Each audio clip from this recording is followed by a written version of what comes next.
Hockey is on the air from Westman Arena on the campus of the University of Wisconsin-Superior, where tonight the Yellow Jacket women's hockey team will open up the 2026 version of the schedule as they take on the Bennies from the College of St. Benedict. Good evening, everybody, and welcome to the Yellow Jacket Hockey pregame show sponsored by National Bank of Commerce.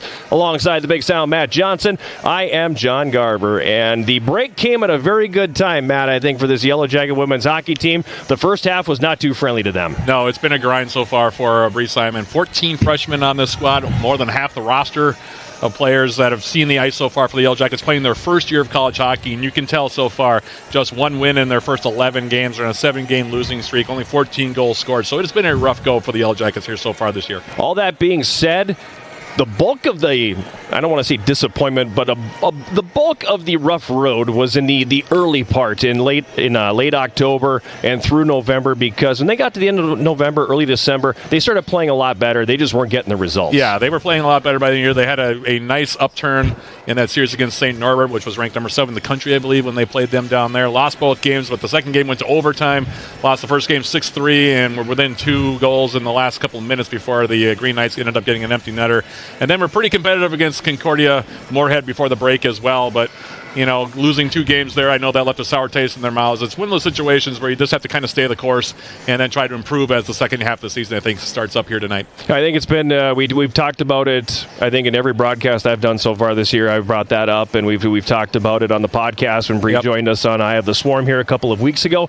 But you know, when you've got 14 new players, there's going to be some growing pains. There's going to be some bumps in the road, and without a doubt, she has faced all of that and then some here through the early going. But the calendar flips to the new year. You know, you've got a little more runway now because you're getting into conference play toward the end of this month, and you know, you got an opportunity. You get the break. You got away from the rink for a while. You come back now. You're recharged, and hopefully you get these non-conference games early, and you can get back on that winning track. Yeah, I mean, you just want to get a few, W's under your belt before you head into conference play. Of course, we know how tough the WIAC is. UW River Falls, the defending national champions.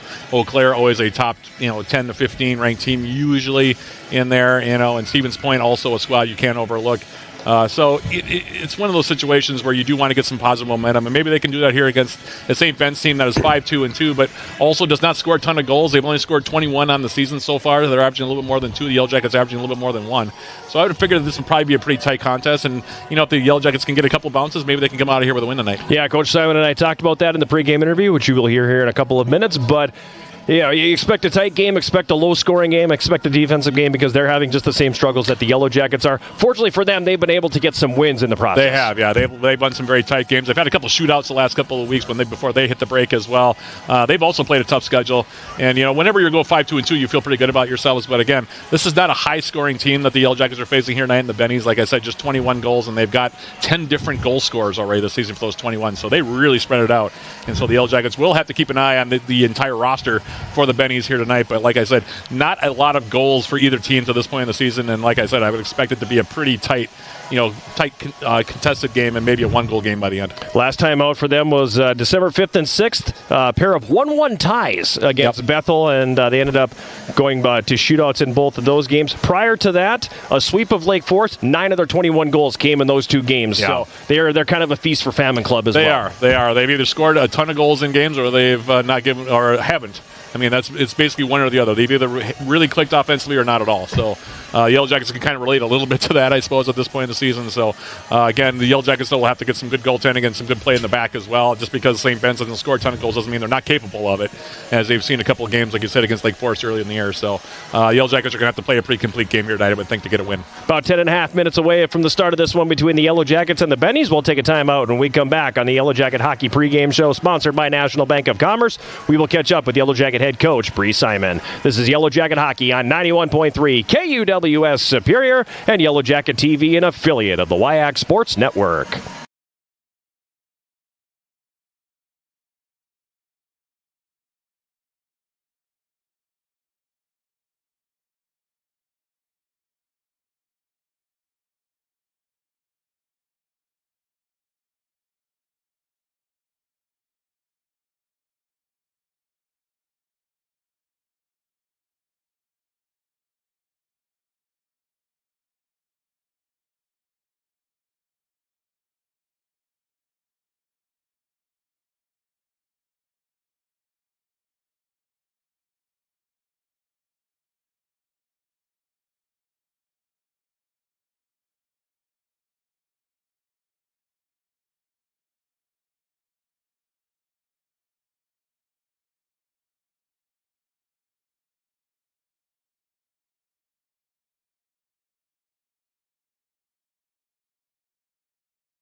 We're back on the Yellow Jacket Hockey Pregame Show, sponsored by National Bank of Commerce. It's Friday night. The Yellow Jackets are back home, getting ready to take on the College of St. Benedict in their first game of 2026. I'm John Garber. We're joined, as always, by Yellow Jacket head coach Brie Simon. And first things first, Coach, how was the break for you? Fantastic. Except it was a little cold, but it was good. Happy New Year's to everybody, too. Coming a good time for your team? Yes, I think so. It was kind of a rocky start at the beginning, as everybody knows, but I kind of told the girls before we left for break that second half is the best half of the season. Everyone has a brand new season. I look at it as that way, and I hope we look at it as that way tonight and tomorrow as well.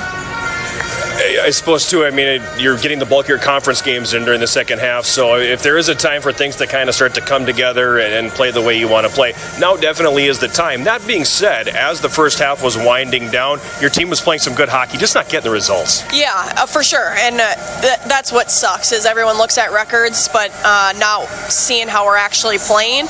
We're losing by a few goals. We're just not putting the puck in the net right now, which I hope. Hopefully this break, a lot of girls were shooting pucks at home and getting their own ice time, and hopefully we can find them back in the net this half. Just on our house because my kid was in the basement shooting pucks 24/7 during the break, so probably shot about 10,000 pucks. But that being said, being an offensive player that you were, it's gotta hurt your heart a little bit when you're coaching a team that is struggling with the offense so much. Yeah, and it's really hard to teach scoring, which is a downfall of that. So it is a little heartbreaking, but hopefully, once again, we just gotta keep doing what we're doing. We're still working hard. We're still going for the full 60 minutes, and that's all I'm looking for right now. Like I said, hopefully this second half we can start finding the back of the net a little bit more. Your freshman group, though, they have been having a little bit of success offensively, and I'm looking at you, Kendall Gustafson. She's kind of the driver of the offense right now. What makes her a special goal scorer?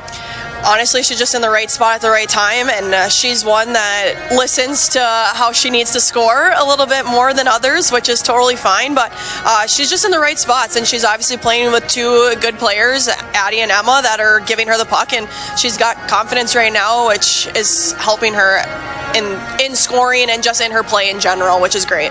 You brought up Addie, and she's another one that's having a really nice freshman season. Yeah, for sure. She's just not scoring, but she's another player that down the road, that's where we're kind of looking towards, right, is in the next couple of years, how are these freshmen and these two are going to succeed, and in the next couple of years, she will be one to look out for as well.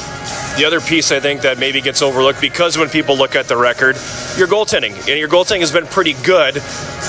But again, you almost have to be perfect when a team is struggling to score goals. But the two goaltenders that you played so far, they've done their job in that. Yeah, can't ask for anything more than what they're doing, right? And, like I told the girls, time in and time out, there's 5 of you on the ice before it hits the goaltender. Our goalies are doing what they're supposed to, but they can't save them all, right? So can't ask for anything more than what they're doing right now. 2 players not in the lineup today, but you do have a couple of new players that have come in. So talk to me a little bit about them and what they're going to bring to the team when they finally do get in the lineup. Yeah, they're just going to bring a different dynamic, I think. I hope it's going to kind of push our team in the right direction.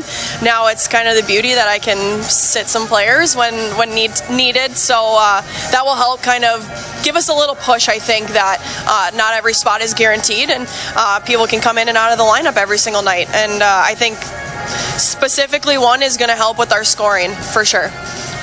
Who are they? Because you're kind of being a little bit vague here, so give us a little bit of insight. Who are these new players that are coming in? Ella Horning is one of them. She is from Stillwater, so she is one that will be a very good standout player for us this second half, and also down the road. I'm really excited to watch her play. She is definitely somebody that plays like me, or played like me, which is really exciting to have, and it's also good to have our team now see a player like that, and hopefully we can strive towards what she is doing this last week of practice. Gabby Olson is our second one, a Superior native, so I think she's ready to just be in her hometown and kind of show off a little bit. Obviously she's coming from St. Ben's. I think she's a little upset that she's not playing this weekend, but she's another one that will bring a good hockey IQ to the table, and very aware of where to be on the ice, and it's another situation, right, where it's good to have players like that to show girls, like, okay, this is how we need to play, and watching other players on our team be successful that way. Mysterious with the names there at first. I feel like I had a scratch-off ticket and had to figure out all the information on them. But you brought up St. Benedict home and home series with them. A team you saw not once, not twice, but 3 times last year. So a little bit of familiarity. They're off to a nice start this year. Yeah, they are. Props to them. And they're young too, though. So, and I just actually got done talking to their coach. They're having difficulty scoring as well. So hopefully it will be a close game. I'm excited. Okay, we'll chalk it up to a defensive battle coming our way here tonight. We talked about goaltending too, and I said 2 goalies that played so far. Spoiler alert, that means the third one's going to make her debut tonight. Talk about that. Yeah, I'm excited for her. She's been grinding as much as she can in practices, and she's been itching to play, which I think is now her time to shine. And she's one that isn't far behind the other 2, like I've mentioned before, and I hope she does well tonight, which I think she will. Thanks a lot, Coach. Good luck. Thank you.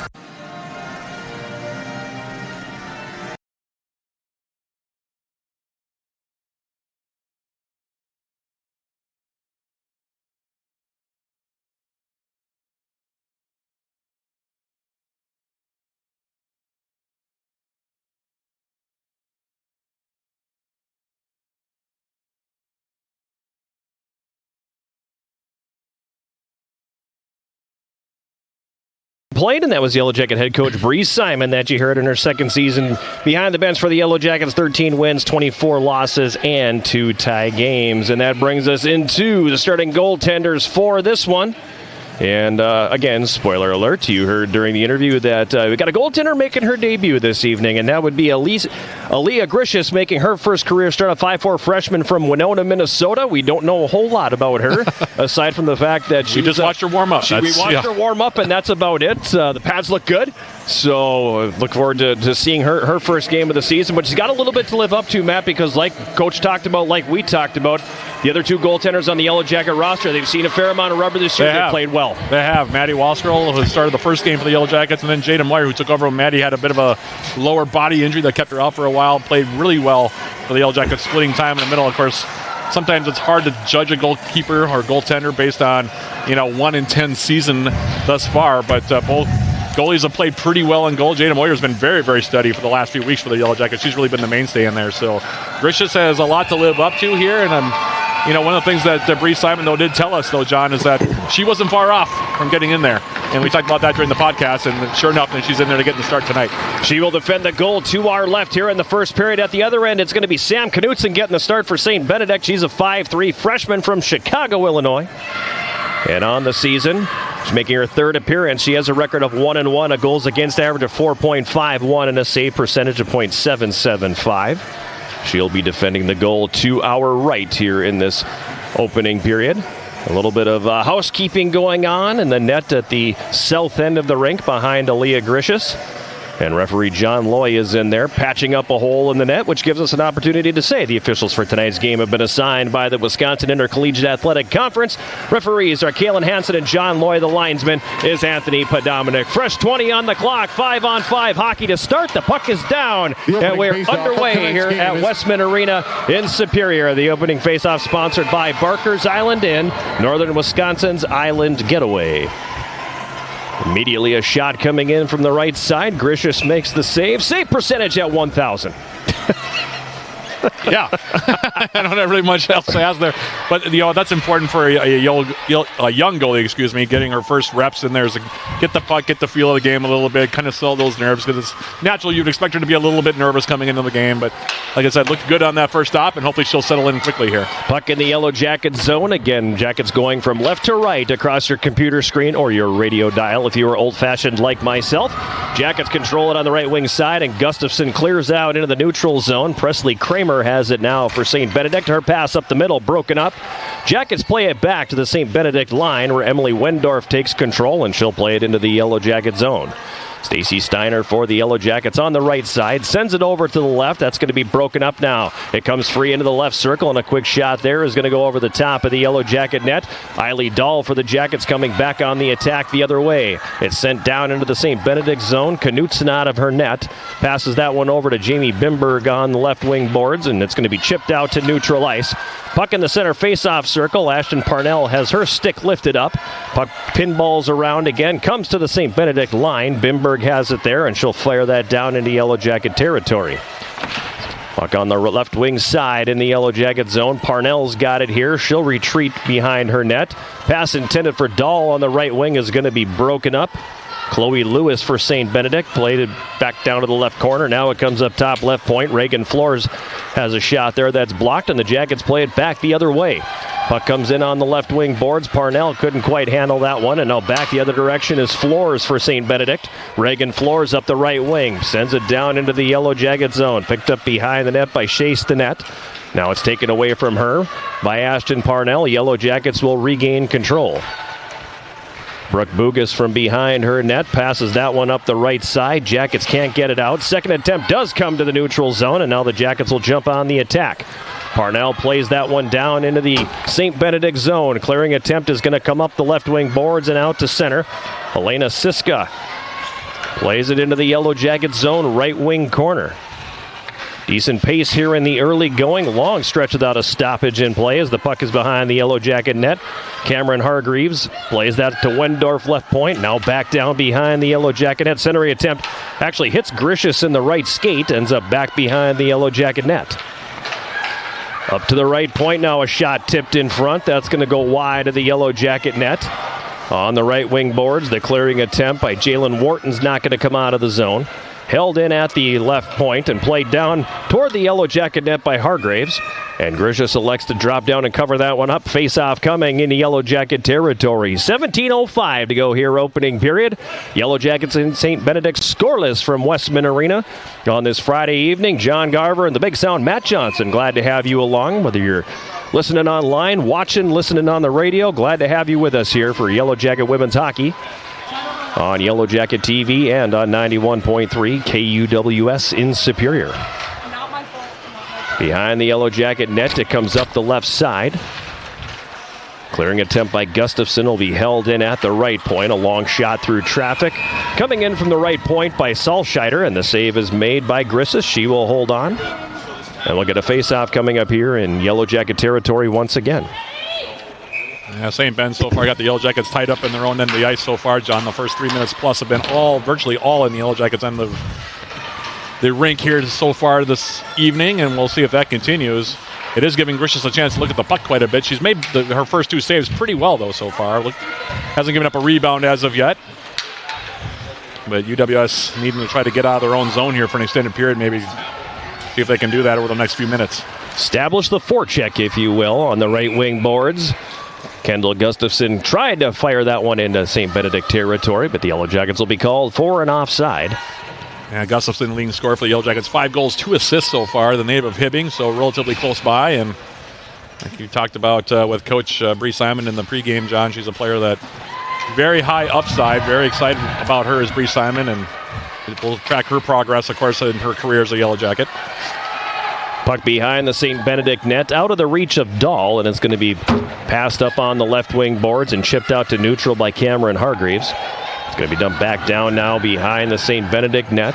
Comes around to the left wing corner. Anna Scherling for the Yellow Jackets chips it back behind the net. St. Benedict regaining control here. Pass thrown up the right wing. It's going to be out of the reach of everybody. Apparently they got a stick on it, however, and it's going to come all the way down with icing waved off.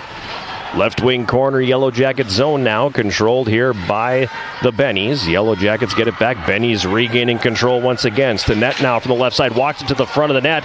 Yellow Jackets, Veda Roski able to tie her up, never does get a shot away. And the puck trickles harmlessly into the blue paint where Grishus will cover. And we'll take a face-off here in the Yellow Jacket zone. Yeah, Chase the net making a bid for her first goal of the season, just coming on that left side, John. Nice job lifting her stick and just letting it sit there. Grishus alertly diving on it on top of the crease, but that could have been dangerous right there, sitting right on the doorstep. Strange as it's a player for St. Benedict looking for their first goal. Yeah. You see how balanced their offense has been. Yeah, like I said, 10 players have scored goals so far. Nobody has more than 3 goals this season for St. Ben, so they're a team that spreads it around quite a bit. In the neutral zone, Gustafson for the Yellow Jackets passes it up the right wing for Parnell. She cuts it to the middle now and gives to Gustafson. Parnell gets it back. It's poked off her stick, but Addison Fee on the left wing side holds the zone. Plays it over for Parnell, who dumps it in. Now behind the net, this is Fee for the Yellow Jackets. She's tied up along the end boards. St. Benedict will move it ahead to center. Goes off the stick of Stinnett on her side of the red line. And comes the distance. That'll be an icing call on St. Benedict. Face-off coming up here once again in St. Benedict territory. 14:42 remaining here. Period number 1. No score between St. Benedict and the Yellow Jackets from Westman Arena in Superior. Both teams kind of feeling each other out right now, John. Not a lot of action toward the net either way. Only 3 total shots, all of them from St. Ben's for the first nearly 6 minutes now. Daly Marks for the Yellow Jackets on the right wing. Sends it down to the right corner. Now it comes back up to the blue line. Gustafsson shot tipped in front. Klagora now tried to get the rebound and take the shot from between the circles, but that doesn't go. Now here's a steal. Klagora's got it, but it's going to roll off her stick and end up in the left corner. Klagora for the Yellow Jackets has it again. Her pass to the line is going to be broken up and cleared. Yellow Jackets regaining control now with Marks up the right wing board into the St. Benedict zone. A long shot. Knutson say big rebound up the slot. And unable to get a stick on that was Klagora. Back the other way now comes St. Benedict. Carried up on the left wing by Ella Tucito. She then sends it down behind the Yellow Jacket net. Jackets regaining control there. Klagora passes that one ahead for Lukacic on the right wing. It's cleared out into the neutral zone.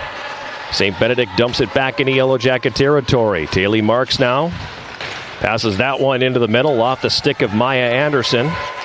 Jackets will regain control at their own line once again.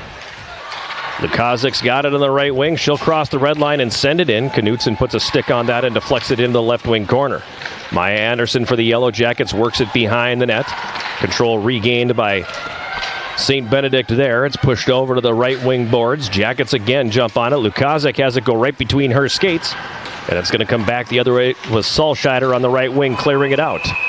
And now we're going to get a stoppage in play, and they're going to say the Yellow Jackets were offside, so we'll have a neutral zone face-off with 13:07 to play here in the first period. Lukacic, that's failed to get out of the zone before the pass came back to her, John. That's the reason for the whistle. Jackets pushing back a little bit now after that opening flurry from St. Ben's. Able to get the puck in deep a little bit more. Had a couple of good looks at goal. Big rebound off that first shot. Unable to pounce on it, though, so we're still scoreless here. Jackets clear it out into the neutral zone. That's going to get on in and come all the way down. Icing waved off on the play. Now the Jackets regaining control. Olenek from the left circle. That shot hits Sherling. Shot from the left point by Roski catches traffic in front. Left wing corner now. Sherling tied up. Eiley Dahl in there to help out. Sherling works the puck free. Tries to go up to the left point for Roski, but that's going to be intercepted. Roski pinches, and they get around her, and it's an odd man rush back the other way. In the right circle, a centering pass is blocked beautifully by Stacy Steiner, breaking up the goal mouth feed. Puck ends up right corner. Lopez for St. Benedict passes it up to the right point. Jackets regaining control now. Sherling sends it ahead for Eiley Dahl. She's 1-on-5 across the line. Top of the right circle, a shot. Knutson will glove that. She'll hang on, and we're going to get a face-off here in the St. Benedict zone. Well played defensively there by Stacy Steiner. That was a 2-on-1. Possibly could have been a 3-on-1 as they came back the other way. She did a nice job cutting down the pass and the angle. Sliding down, cut it off before they could get it to the middle on that odd player rush. Puck is played out into the neutral zone. Yellow Jackets got it back for a moment, but now St. Benedict will move it up the right side, and it's going to be dumped into the Yellow Jacket zone. Chasing it down. This is Siska right wing corner. She gets away from trouble. Jackets get it back, however. Aislinn Carrick moves it up the left side. That's going to be broken up. Hargreaves has it. Hargreaves pinned to the end boards by Ashton Parnell. Yellow Jackets force the turnover, and they're going to come back to center with it here. Wharton for the Jackets 1-on-5 as the Jackets initiate a line change here. Gets the puck to the left wing corner. Wharton pinned to the boards. Puck comes loose. It's wrapped around the left wing side. Riley Avalar for the Jackets holds it in at the right point and fires that one back down low. Presley Kramer's got it for St. Benedict.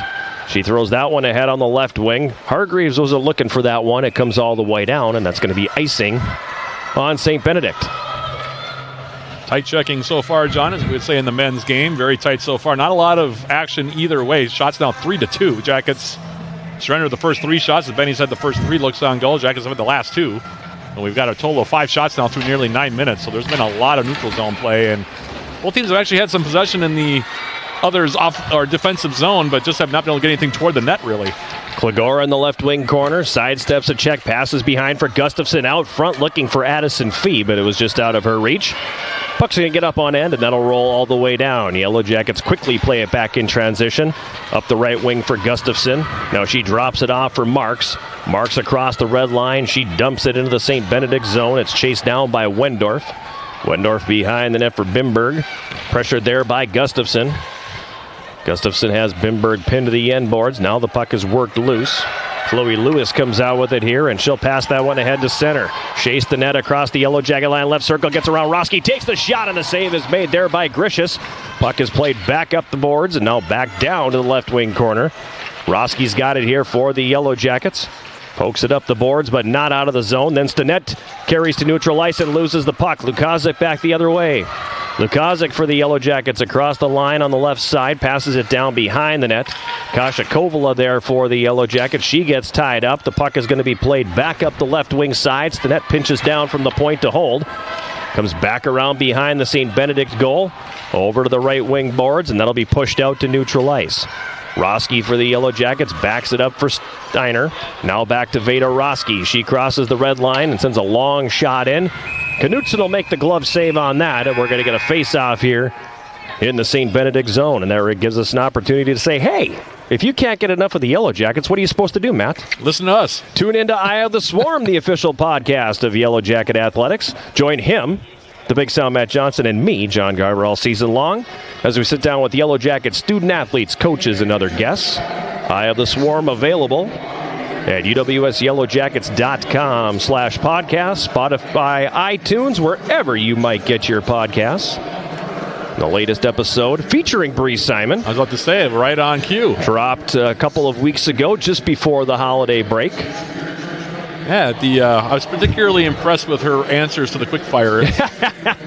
Most of the coaches take a little bit of time. Brie was actually pretty... No, she was definitely in the spirit of rapid fire. Yeah, she was definitely feeling the rapid fire there. I think part of it being, you know what? Yeah, because I just want to get the heck out of here. So stop talking to us. Let's do it rapidly. Yeah, exactly. Well, she was very focused on her answers.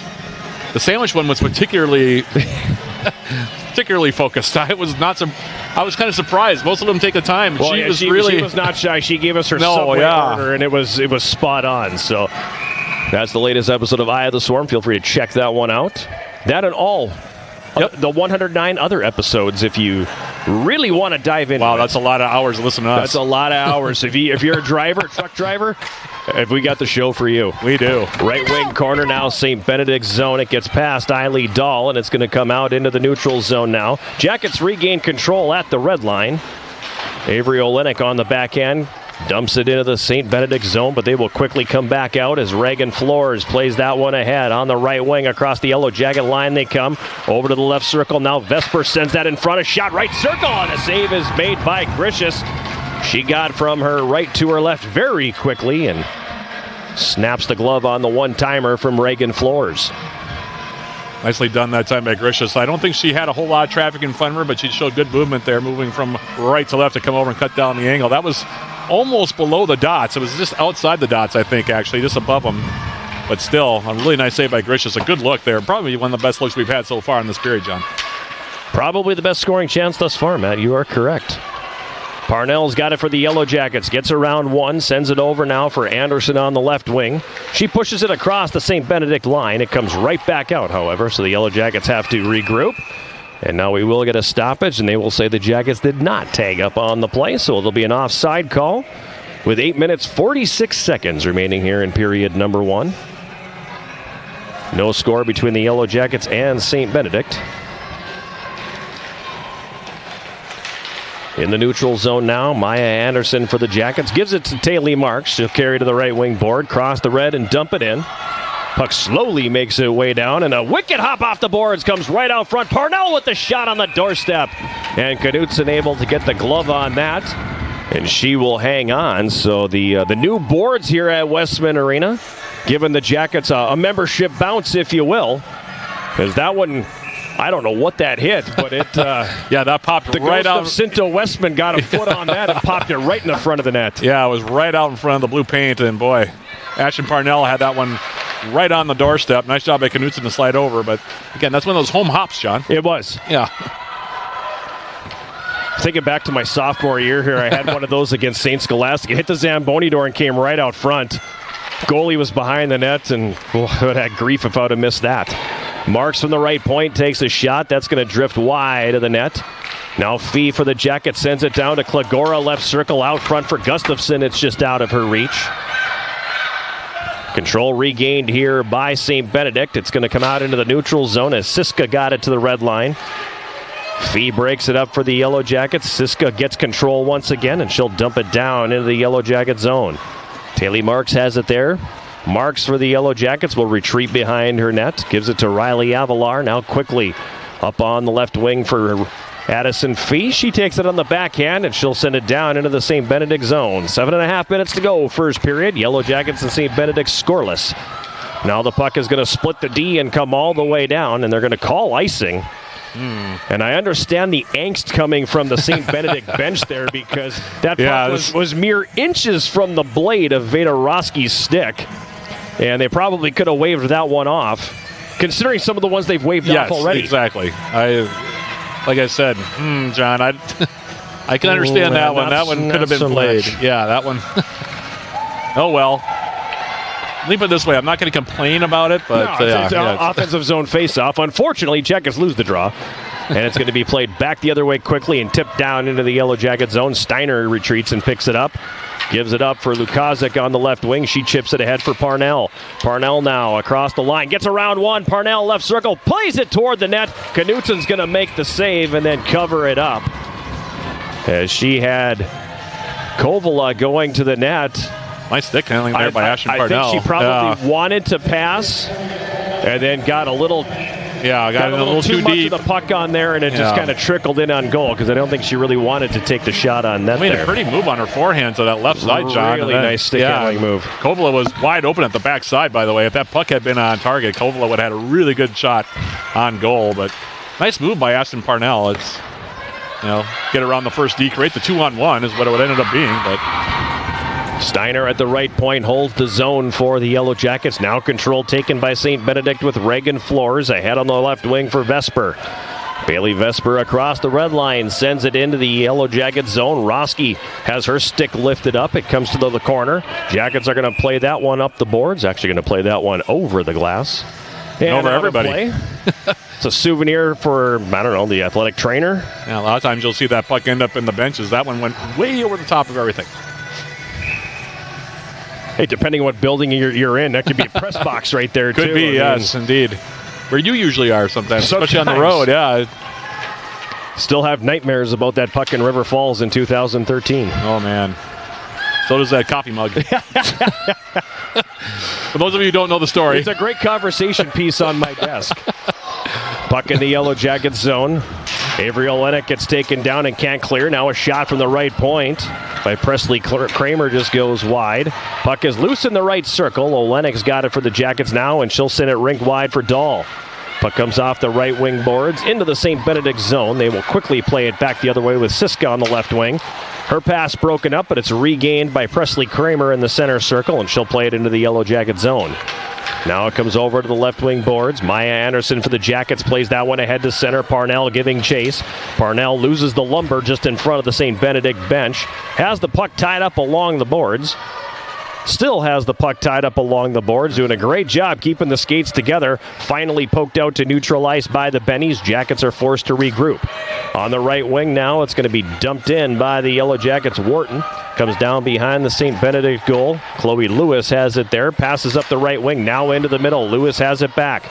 Lewis plays that one over to the right wing for Stinnett, but she is going to be whistled for the offside. I think she probably knew she was offside, but she was trying to sell it. Yeah, she skated pretty much horizontally there for a couple of seconds, couple of strides there as her teammate was trying to dump it in. And like you said, her blade was just a little bit over the line there, therefore an offside.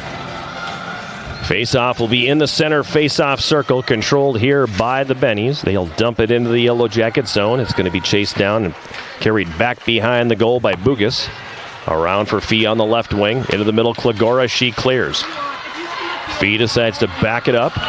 Carrick's got it there. Quickly plays that head on the right wing. Gustafson. Right circle. Gustafson. High slot. Fee fires. And that one just misses over the top of the net. On the left wing, Bugas for the Yellow Jackets tries to center. That gets blocked. Mia Lopez regaining control. Now she has it taken away from her by Bugas behind the net.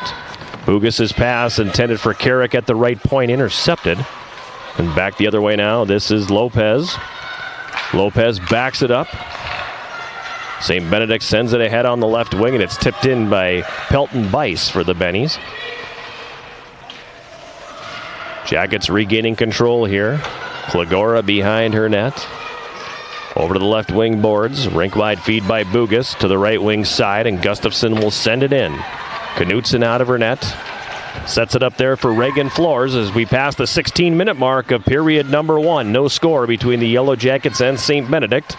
In a game that is unfolding exactly like we thought it would from the pregame discussion. We knew it was going to be tight checking, and it indeed has been. Just 18 attempted shots so far through 16 minutes of play. Avalar for the Yellow Jackets sends that up for Lukazik on the left wing. She couldn't quite handle the pass. Puck tied up along the boards. Now St. Benedict regaining control. It's sent up to the right point. Shot through traffic coming in from Merrill Delich at the right point, and it'll be swallowed up and held by Aaliyah Grishus, and a face-off coming in Yellow Jacket territory. 3:30 remaining here. Opening period, no score. Delich, the leading point getter so far for the Bennies. 2 goals, 5 assists thus far, and put that one right into the pads of Grishus, who's looked good so far here, John, in her first period of college action. Hargraves in the right corner. Wanted to go behind the net with it. Avalar intercepts for the Yellow Jackets, wraps it around the right wing. Dahl tips it to center. Dahl at the St. Benedict line, fed it to the middle where it was picked off, and Cameron Hargraves back the other way. She crosses the Yellow Jacket line with speed, has it left circle, takes the shot. Grishus the save, rebound pops over the top of the net. Now Anna Scherling for the Yellow Jackets muscles that to neutral ice. St. Benedict plays it back in. Marks chips it by a defender. Eiley Dahl on the right wing dumps it down into St. Benedict territory. On the left wing boards, this is Wendorf. Ahead for Stinnett at center. Rink-wide feed on the right, out of the reach of everybody. Icing waved off as Vidarovsky has it. Then she coughs it up, knocks a player down. Play continuing on. Turned over now. A shot taken, and the save made there by Grishus. 2 Yellow Jackets collide behind the net. St. Benedict comes out with it. Centering feed broken up by Grishus in the goal. It comes up to the left point. Bimberg has it there, and she'll feather that down to the left wing corner. Puck now along the end boards, loose behind the Yellow Jacket net. Ashton Parnell comes out with it for Maya Anderson on the left wing. That one's not going to go. Jackets get it back. Bouncing puck into the slot.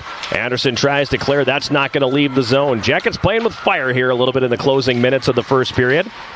Finally, Roski gets it out into the neutral zone. And Jalen Wharton for the Yellow Jackets dumps it into St. Benedict territory. Circling back behind the goal. Bimberg's got it now. Her clearing attempt gets past Carrick at the right point and comes down into the Yellow Jacket zone. Jackets will clear. St. Benedict regaining control in the center circle. Vesper had it, then lost it.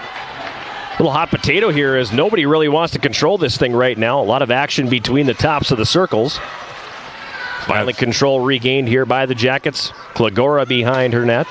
Tries to leave it there. It's going to be intercepted. Lopez here. Comes around the boards up to the left point. Flores will drive it back down to the left corner. Puck play to the front of the Yellow Jacket net. They're going to clear, and Kendall Gustafson comes back the other way. Gustafson doesn't get the red line, and that's going to be an icing call on the Yellow Jackets with 1:10 to play here in this first period. Jackets scrambling a little bit in their own end of the ice here, John, these last 5 minutes or so. Just not really able to get any kind of outlet pass or even kind of clear right now. Thankfully, though, the Bennies have had a hard time handling the puck as well. Like I said, it's been kind of hot potatoing around between the two teams here so far, bouncing around a little bit. Nobody seems to be able to find it at the moment. Flores from the left point takes a shot. That one goes off the outside of the net. Centering pass from behind the goal, right through the goal crease. Comes to the left wing boards. Jackets had it for a moment, now lost it. Now Gustafson regains control and feeds it to Fee. Fee at the red line, flips that down into the St. Benedict zone. It's going to bounce in on 2 hops, and Knutson will drop down to a knee and block that one like any good catcher would. Yep. Then smothers that, does not allow the runner to advance, and we're going to get a face-off here in the St. Benedict zone. Yeah, just 49.3 seconds left. Exactly going to script, as we said, John. Shot 7-6, no score between the two teams. Like I said, going exactly how we thought it might here in this first 20 minutes. Yeah, anybody who was looking for an offensive juggernaut here today, we're not seeing it. No, this is not this kind of game. Nobody. Yeah. The onslaught may come later, but if the first period is anything... Is any indication of how things are going to go? Yeah, we're not going to see that. At any rate, the puck down back in the Yellow Jacket zone again. Marks behind the goal for Avalar. Now back to Marks up the right side. Kovala passes to the middle and Parnell clears, but St. Benedict will dump that right back in. Avalar's got it. Lukazic on the left wing now. Her pass is going to miss everybody and come all the way down. And that will be an icing call on the Yellow Jackets. Down to 10.7 seconds remaining here in period number 1. With all that being said, we haven't had a lot of stoppages and the pace has been pretty good. No penalties thus far in the game, so it's just been good, hard hockey between the two teams so far. Just nothing on the scoreboard. Yeah, it's a clean score sheet so far. So the official scorer not having a lot to input thus far. Face off to the right of Gricius with 10.7 seconds to play. Jackets lining things up. They win the face-off. Field cleared attempt is held in at the left point. Wendorf played it to the front of the net. Jackets break that one up and clear it ahead to center now. This is Lukazic across the line. Lukazic with a step on the fence, a shot. And the save is made by Knutson. Don't think it would have counted. No. I think she got it out just a half second after the buzzer went, John. But nonetheless, not a bad opportunity. And Lukazic a little frustrated. She kind of did the, oh my. Needed she skated back. Yeah, needed another second or two. Yeah. Or so to get that shot off. But all in all, I'd say, you've got 13 shots up on goal between the two teams for the first 20 minutes. We talked about the fact that neither one of these teams offensive juggernaut. St. Ben's averages just a little over 2 goals per game. The Yellow Jackets a little over 1. So we're right on script here so far, 20 minutes into this one. No score after 1 period. We'll take a timeout and come back with our first intermission, sponsored by Hovland Incorporated right after this. This is Yellow Jacket Hockey on 91.3 KUWS Superior and Yellow Jacket TV, an affiliate of the WIAC Sports Network.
We're back here at Westman Arena. It's our first intermission, and as always, the first intermission is sponsored by our friends at Hovland Incorporated. One period in the books, and it's a scoreless battle through 20 minutes of play here at Westman Arena. I am John Garver. He is the big sound Matt Johnson, and we talked about it in the pregame show. We talked about it as the first period unfolded here on this Friday evening, Matt, and we talked about it at the end of the period. Probably going to talk about it again right now.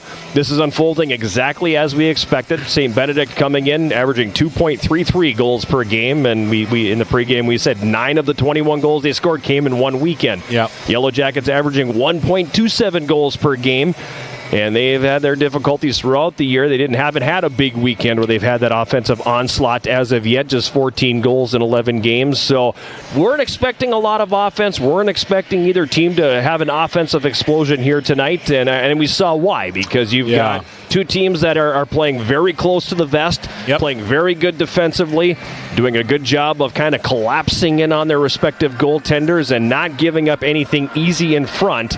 So, yeah, this was going to be one of those games, and that's exactly what the first period was. Yeah, a total of 13 shots in a scoreless contest between the two teams. Like you said, going exactly to type the two teams to this point of the 25-26 season. A lot of shots also coming from outside the dots, outside the circles, and giving the goalkeepers a lot of chances to take a good look at the puck, not really have any traffic in front of them. There were a couple of times I thought as the period wore on, where the Jackets got scrambling a little bit about defensively in their own end, and there was a little bit of a screen for Grishas, but boy, she looked very, very good. Didn't give up many rebounds at all, maybe one or two. Only one that was really playable, I think, at one point, and it wasn't a bad one. Same thing for Sam Knutson on the other side for St. Ben's. Not really a lot of grade A scoring opportunities by either team so far. I think, like you said, pretty much going the type here so far. We talked to Coach Simon, too, and you can look at number of shots that the Yellow Jackets have allowed in games so far this year, and where is my number? Averaging, giving up 32.82 shots per game. And you're going to look at that and go, oh my gosh, they're not a good defensive team. That's way too many. But as a coach, she's going to look at that and go, if you want to shoot from the perimeter all night long, you go right ahead. We'll give up the quantity. We're not worried about that. And I'm just, as long as they're not quality, we're going to be okay with giving up a lot of shots. You've seen that throughout the year. And that's kind of the thing here again tonight is the first 7 shots on goal that St. Benedict has had. I think there's only been one in the house. Yes. As coaches like to talk about, everything perimeter. Yeah, pretty much everything has been on the perimeter. There was one move where they came in on an odd player rush on the left side where Chase Stinnett came in at a sharp angle. That was the other one that came in probably a little bit closer, like you said, not necessarily in the house, but just outside the slot. Coming in on the left side. And Grish just looked very comfortable on both those saves, John. Even the one, like you said, in the house, the one shot that came in the house, didn't give up a rebound on that, and on the rebound on the shot that Stinnett took on that odd player rush up on the sharp angle, just kicked it out to the corner where it wasn't very dangerous. So, like you said, I think Brie Simon will be very happy to allow those kind of shots as long as she has 3 goalies that she feels can make the saves. We've already seen that with Maddie Wastrel. We've seen it with Jada Moyer. Now we're seeing it with Aaliyah Grishas. Yellow Jackets will be fine as long as they can keep those shots to the outside. You've got St. Benedict out shooting the Yellow Jackets 7-6 here in this first period. Shots attempted, 12 for each team. Yep. Face-offs, each team won 11. Block shots, each team had 1. Yep. It's interesting to me because it clearly these are two very even teams. Right, yeah. And yet you've got one team that has a record of 5-2-2, one team that has a record of 1-10-0. But very, very even, and it goes to show that this truly is a matter of inches, and it very easily could be the Yellow Jackets sitting here at 4-6 instead of 1-10. Absolutely. I mean, it's a matter of inches, a matter of bounces. It is. The difference between it's a fine line, as the coaches like to say, between being a really good winning team and looking like you're a really bad team on top of everything else. I mean, it really is a fine line, and it goes game by game, and sometimes it's a bounce here, a bounce there. That's what this feels like so far, 20 minutes into this one.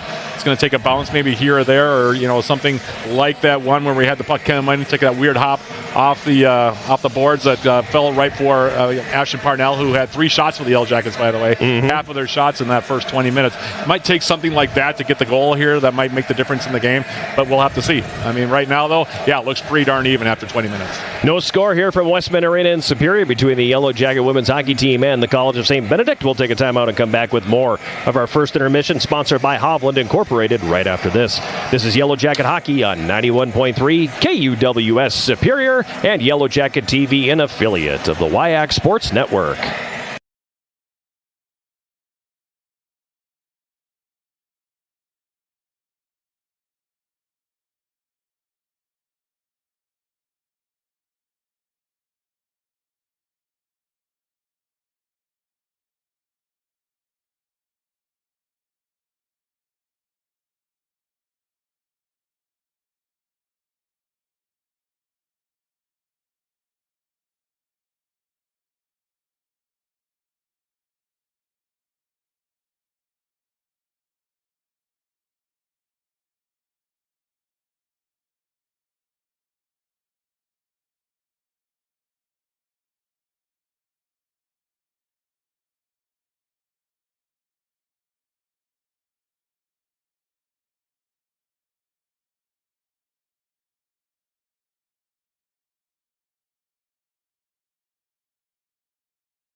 Back here at Westman Arena, about 5.5 minutes away from the start of the second period. Yellow Jackets and St. Benedict scoreless after 20.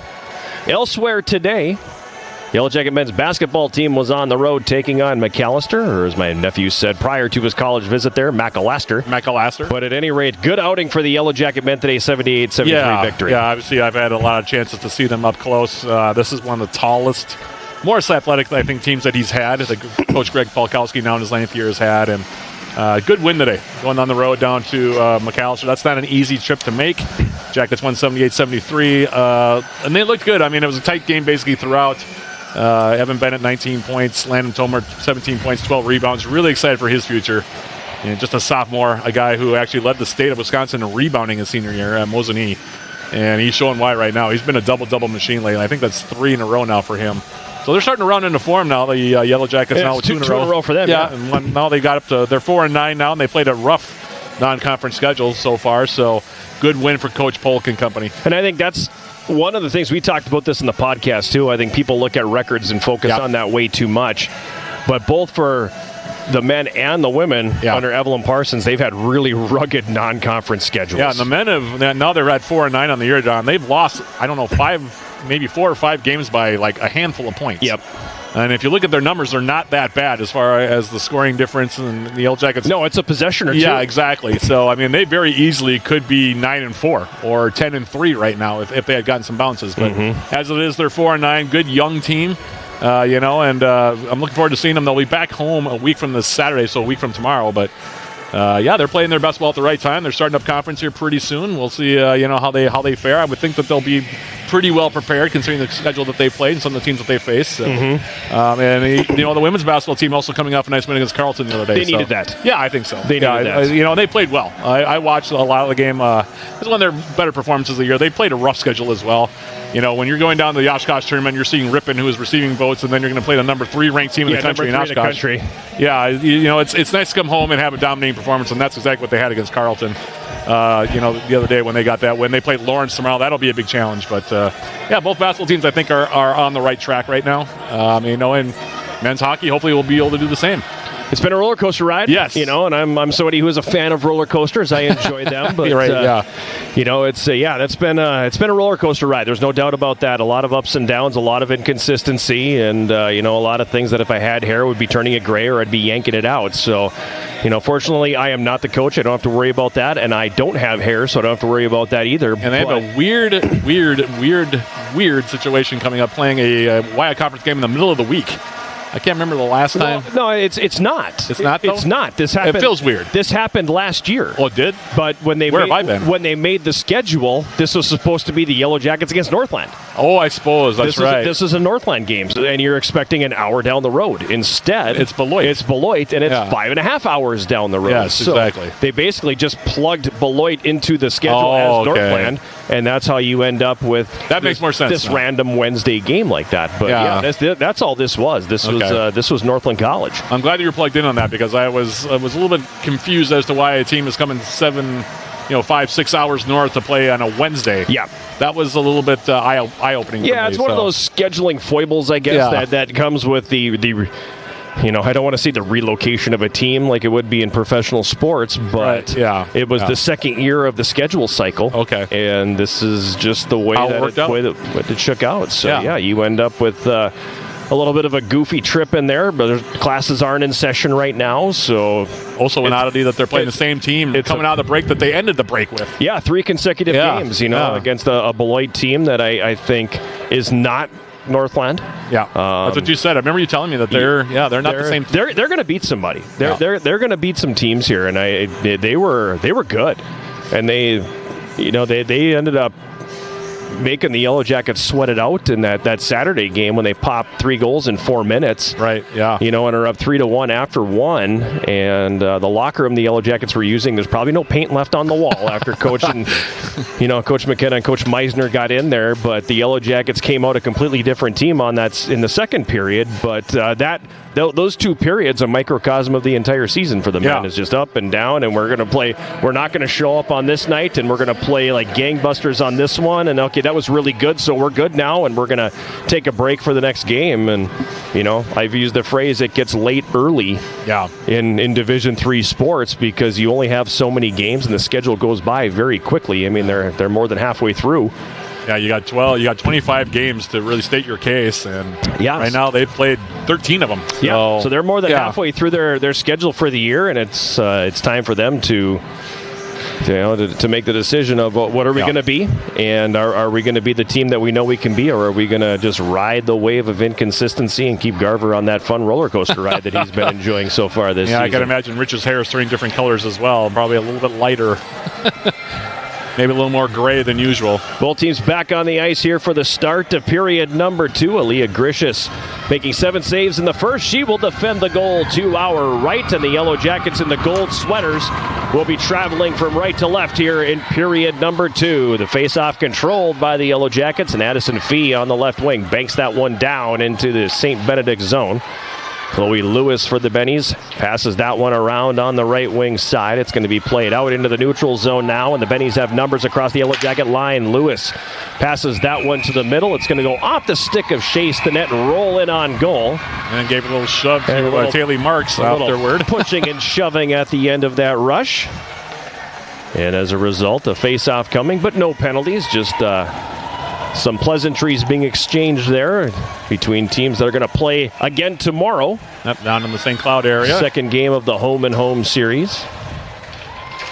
Puck is behind the Yellow Jacket net right now, controlled here by Vesper. Her pass is going to be taken away by Klagora.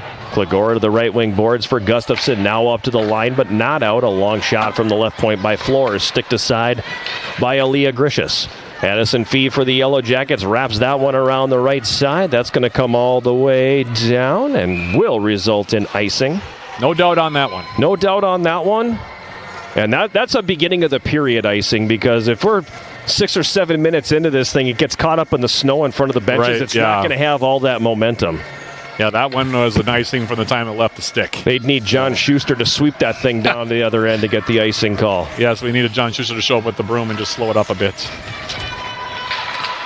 In the left wing corner, Yellow Jacket zone. It comes up the boards. A shot taken by Flores, catches traffic in front. Puck to the left wing corner again. Klagora gets it back for the Yellow Jackets.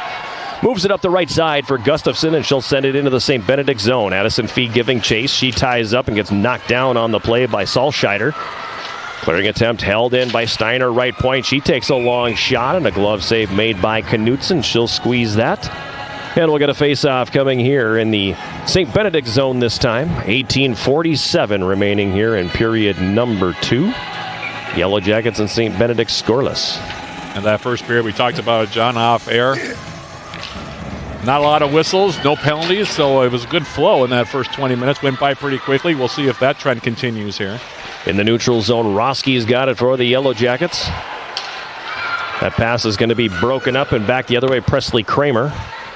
Kramer for St. Benedict sends it in. It comes around to the left corner. Jackets regaining control. Eiley Dahl sends that one up the middle. It goes off the stick of Kramer out to neutral ice. Kramer retrieves the puck and dumps it back into the Yellow Jacket zone. Now Steiner for the Yellow Jackets ahead at center looking for Dahl, but that's going to be broken up. Loose puck in the neutral zone. Taken there by Sherling, and she'll dump it down into the St. Benedict end of the ice. Benny's coming back up the right side. Kramer's pass tipped down into Yellow Jacket territory. Merrill Delich giving chase. Jackets regaining control. Veda Roski has it here. Roski for the Yellow Jackets sends it up the left wing. It's broken up. Roski getting it back. Moves that one ahead now for Wharton across the St. Benedict line. Her shot from the right circle gets blocked.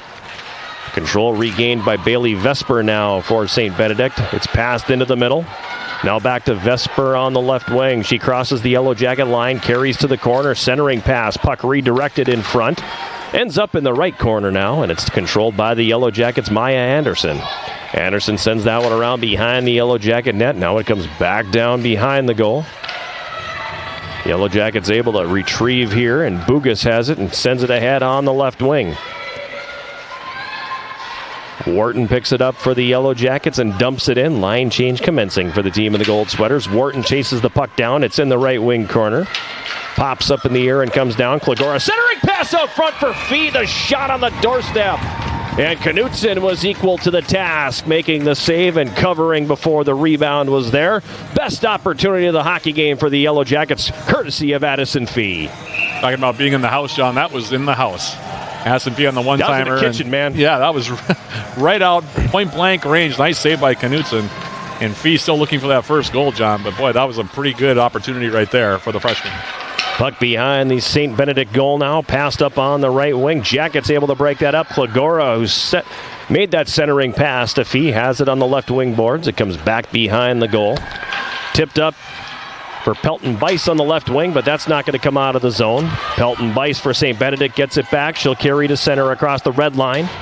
Puck is played down into the left wing corner, Yellow Jacket zone. Pelton Bice giving chase. She's greeted there by Taylor Marks. Now a centering pass from behind and from the left circle. The shot taken by Lopez misses wide. Puck comes up to the right point. A shot catches traffic in front. Grishus makes the save. Puck comes up to the left point here. Now back down to the left wing corner. It'll ride the boards behind the net. Centering pass hits the back of the goal. Stinnett gets it back here. Takes a shot from the right circle, and the save is made by Grisish. He's going to hold on to that. That one made me nervous a little bit, too, because we had a great view of it here, and there was about half a net there as Grisish wasn't able to get over to that left post quite so fast. It's fluttering a little bit, kind of a knuckleball. Riley Avalar also might have provided a little bit of a screen there as she was coming back toward the blue-painted area, but nice job by Grishus just to stick with that one. That one was fluttering a little bit, John. Like you said, there was some space there on that side. And a nice job by Grishus to close it down and able to grab it and force the face-off. Puck is behind the Yellow Jacket net right now. It comes over into the left corner. Steiner for the Jackets plays that one ahead, and it's tipped out into the neutral zone by Lukazik. It comes back into Yellow Jacket territory. Roski turning it over. Presley Kramer has it on the right wing boards, and she'll play it deep. Puck goes to the left wing corner now. Controlled here by Siska. Jackets will regain control and then cough it up.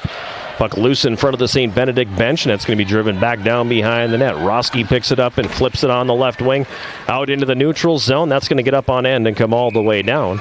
And that's going to be icing on the Yellow Jackets. Veda Roski, a native of Stillwater, Minnesota, and I learned prior to the game in surprise fashion that former Yellow Jacket All-American defenseman Milan Tomaska, who played from 98 to 2002 on the men's team here, friends of the family, and he's in attendance here today. Indeed, you had a nice chat with him before the game. He had a chance to pop up to the press box and say hello. His son is a senior at Eastridge High School in the Twin Cities and is playing at Duluth-Denfeld tomorrow, hence the surprise visit. It was good to catch up with him. National champion from that team in 2002. Across the Yellow Jacket line, a shot taken from the left circle by Wendorf is going to get blocked. Now a sharp angle shot from the right. The save is made by Grishus. St. Benedict showing a tad more offense here in the second period than the first. And now we'll get a stoppage as the clearing attempt ends up flying into the St. Benedict bench. And we'll get a face-off in Yellow Jacket territory. 14:48 to play here. Second period, no score. They're getting in a little bit deeper this period here so far, John. A lot of shots we talked about in that first period. Outside the house, outside the dots. They're getting a little bit closer in now to Aaliyah Grishus' cage area. So Yellow Jackets are going to have to keep an eye on that because that's where it takes a deflection or a bounce, and all of a sudden you could be down by a goal. In the neutral zone, Sherling on the left wing gets it to the St. Benedict line, but no further. Now it's played back the other direction, just out of the reach of Tana Carlson. It comes down toward the right wing corner in the Yellow Jacket zone. Bugas will circle her net. Throws that one up the right wing boards. Eiley Dahl tips it into St. Benedict territory. Chased down there by Flores. She'll chip it by the Yellow Jackets on the forecheck, and then the pass ahead is going to be out of the reach of Carlson. It comes all the way down, but icing waved off on the play. Jackets will play it quickly back the other way. Carrick's pass goes off the stick of Maya Anderson and comes down into the St. Benedict zone. Chase the net, circles her net, and passes that one up the right side. Icing waved off there as the Yellow Jackets engaged with the player that was going to make a play on the puck, so icing waved off there in the Yellow Jacket zone. Tecito carries that one up to the left point, now passes it back deep. Left wing corner, Stinet's got it here. She'll flip that one up to the left point. Shot wobbles in on net, save made by Grishus. Big rebound there as it kicks up the slot to the blue line. Kramer fires and scores. Presley Kramer takes the shot from the blue line. A lot of traffic in front. And with 13:36 to go here in this second period, St. Benedict has opened the scoring. Can't really blame Grishus on that one, John. Just a shot from the point as it came out. She had made a really nice stop on the initial shot that came in as a short hop. And we talked about the fact that the Bennies were getting in a little bit deeper. This one comes from the back, and like I said, it might have been partially screened. I'm not sure if Grishus ever saw it, but it was a well-placed shot there by Presley Kramer. Like I said, her 4th of the season, and it's 1-0 St. Benedict. That gives her the goal-scoring lead here for St. Benedict with her 4th of the season. St. Benedict was number 13, Presley Kramer. She got an assist from number 9, Jamie Bimberg, and number 20, Shay Stinnett. So Bimberg and Stinnett getting the assists on the 4th goal of the season by Presley Kramer. And it is a 1-0 lead for St. Benedict. Puck down in the Yellow Jacket zone once again. It comes around to the left wing boards. Klagora on the backhand tries to clear. Held in at the right point. A long shot from Delic in on net. And the save made by Grishus. She'll hang on. And a faceoff coming in the Yellow Jacket zone. 13 minutes exactly remaining here in period number 2. And it's a 1-0 lead for St. Benedict. And we'll see how the Yellow Jackets respond. We talked about the fact offense at a premium for both teams this year. But see, like I said, if the Yellow Jackets can respond here over the next couple of minutes, get themselves some positive momentum and maybe get back into this one and tie it up before the end of the period.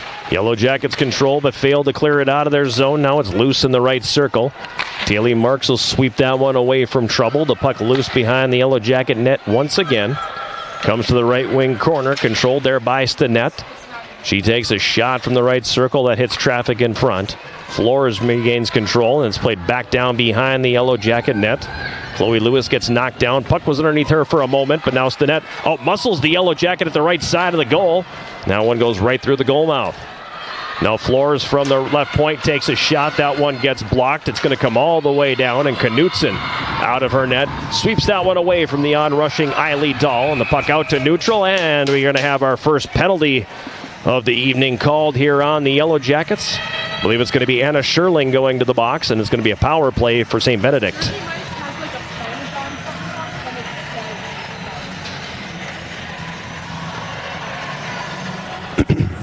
Scherling to the box here. St. Benedict going to the power play for the first time in the game. First penalty call. Took us nearly half a hockey game to get our first penalty, John, but it comes with 12-12 remaining. Anna Scherling for body checking at 7:48. On the power play so far this year, 16.7% for St. Benedict. Meanwhile, the Yellow Jacket PK, 81%. Shot taken from the right circle by Bimberg. Goes off the crossbar, and then that one ends up going into the netting. And we're going to get a face-off in the Yellow Jacket zone here. Boy, that was dangerous, John, as Grishus was losing her footing there. She got tied up with the forward coming in on that far side, and being Cameron Hargraves, and holy smokes, it could have been 2-0 easily there because, like I said, Grishus went down if she got tangled with Hargraves, and that puck, thankfully for the Yellow Jackets, hitting the bar and not hitting the back of the net. Bimberg in the right circle, sends that one up top. Salscheider moves it to the left circle. Now shot tipped in front, and that one's just going to miss wide as they had the Yellow Jacket goaltender Grishus moving in the opposite direction. Kramer left circle for Salscheider. Back to Kramer. The one-timer not quite there. Jackets get control now, and it's going to be played up the left wing boards all the way down by Ashton Parnell. Jackets will change 3 of the 4 penalty killers here as Knutson comes out of the net and sets it up for Salscheider. Up the left wing, it's carried across the Yellow Jacket line. Bimberg plays that one back up to the left point. Now down to the left wing corner. Steiner gets there first, but she's unable to clear. At the left point, Wendorf sends it back behind the Yellow Jacket nets. The net's got it there. Now over for Lewis, right circle. Fires. That goes off the outside of the net. Delic on the left wing with 45 left in the power play. Passes it back behind the Yellow Jacket net. Right circle. Lewis takes the shot. Save made by Grishus. Stinnett retrieves the puck, has it in the right circle, carries it into the slot, takes the shot, and a glove save made by Aaliyah Grishus. C will hold on, and we're going to get a face-off here in Yellow Jacket territory. 31 seconds left in the checking minor on Anna Scherling. 10:43 remaining in period number 2. Shots 15-8 favoring St. Benedict, and they lead 1-0. If you're doing the math, John, 8-2 in this period so far, and it's still have half a minute or so left on this power play. I was doing the math. Oh, good job. But I appreciate you jumping in so I didn't have to be the one who maybe made a math mistake. Shot from the left circle, save made by Grishus. Jackets pounce on the loose puck, and Maya Anderson sends that all the way down. It comes around behind the net to the right wing side. Eiley Dahl getting there first for the Yellow Jackets. She ties up.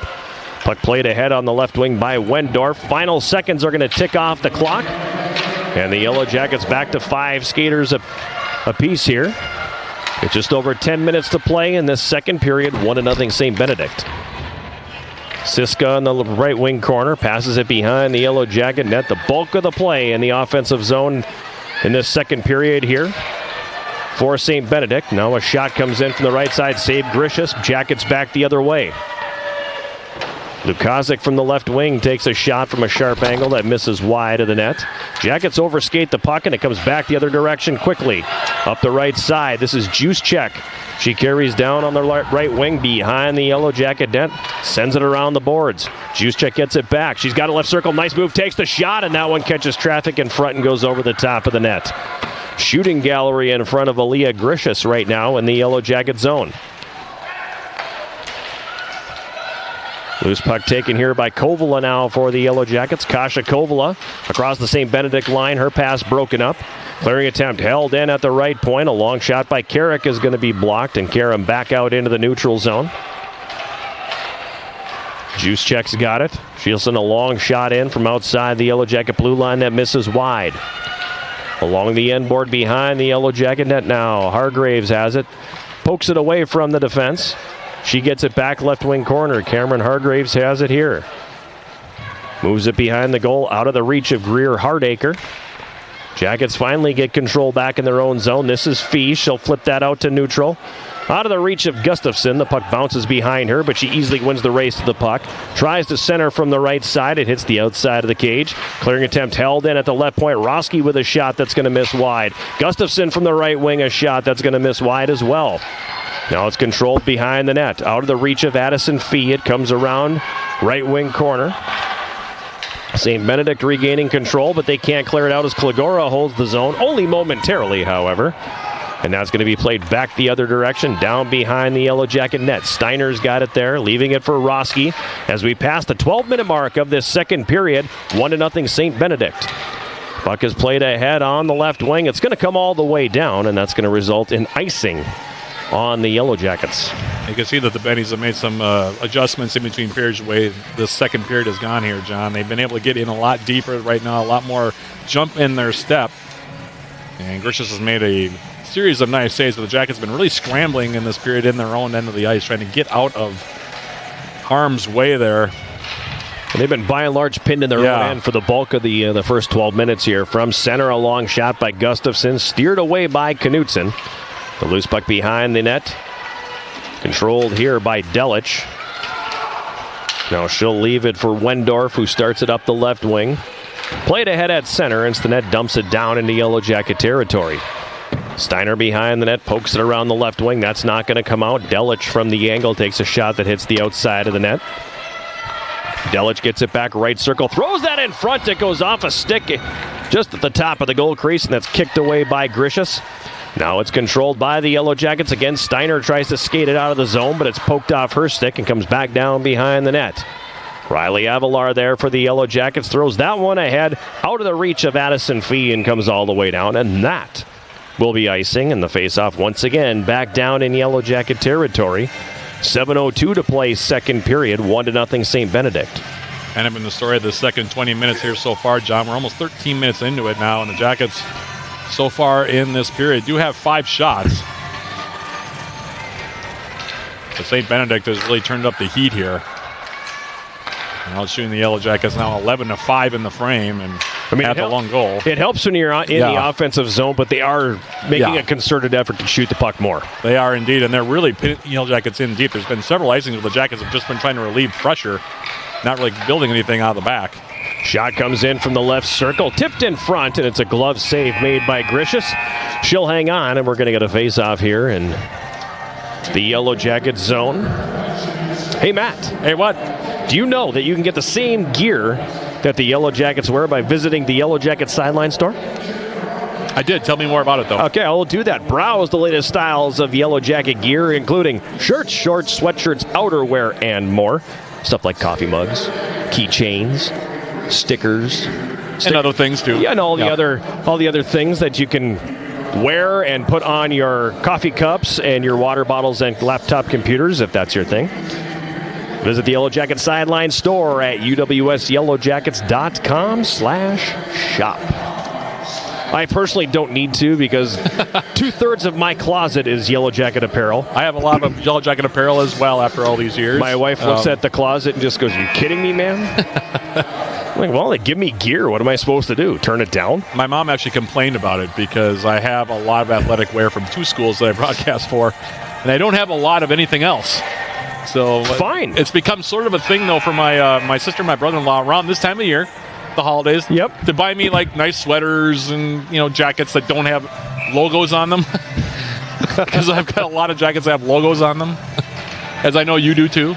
I don't own actually, I take that back. I have one winter coat that doesn't have a logo on it. Oh, really? Okay. Fortunately, it comes in handy during this stretch of weather because it is the warmest one I have as well. Oh, that's good. But still not warm enough to wear at Stout.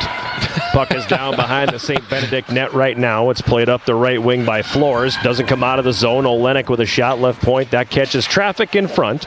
And St. Benedict will play it back down the other way. Centering feed from the right side. Broken up by the Yellow Jackets, but Hargraves gets it back. Hargraves now right circle. A backhand shot that goes over the top of the net. In the left wing corner, it's controlled by St. Benedict. Yellow Jackets getting it back, however.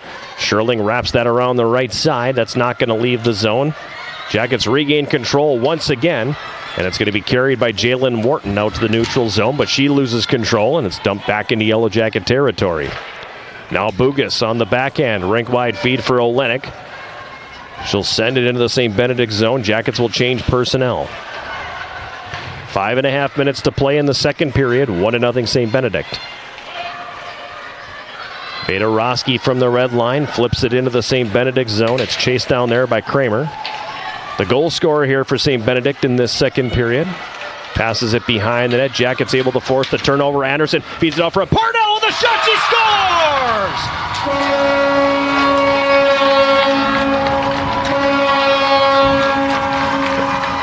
Ashton Parnell. Wait for the goal horn to stop. Ashton Parnell gets the feed in the slot.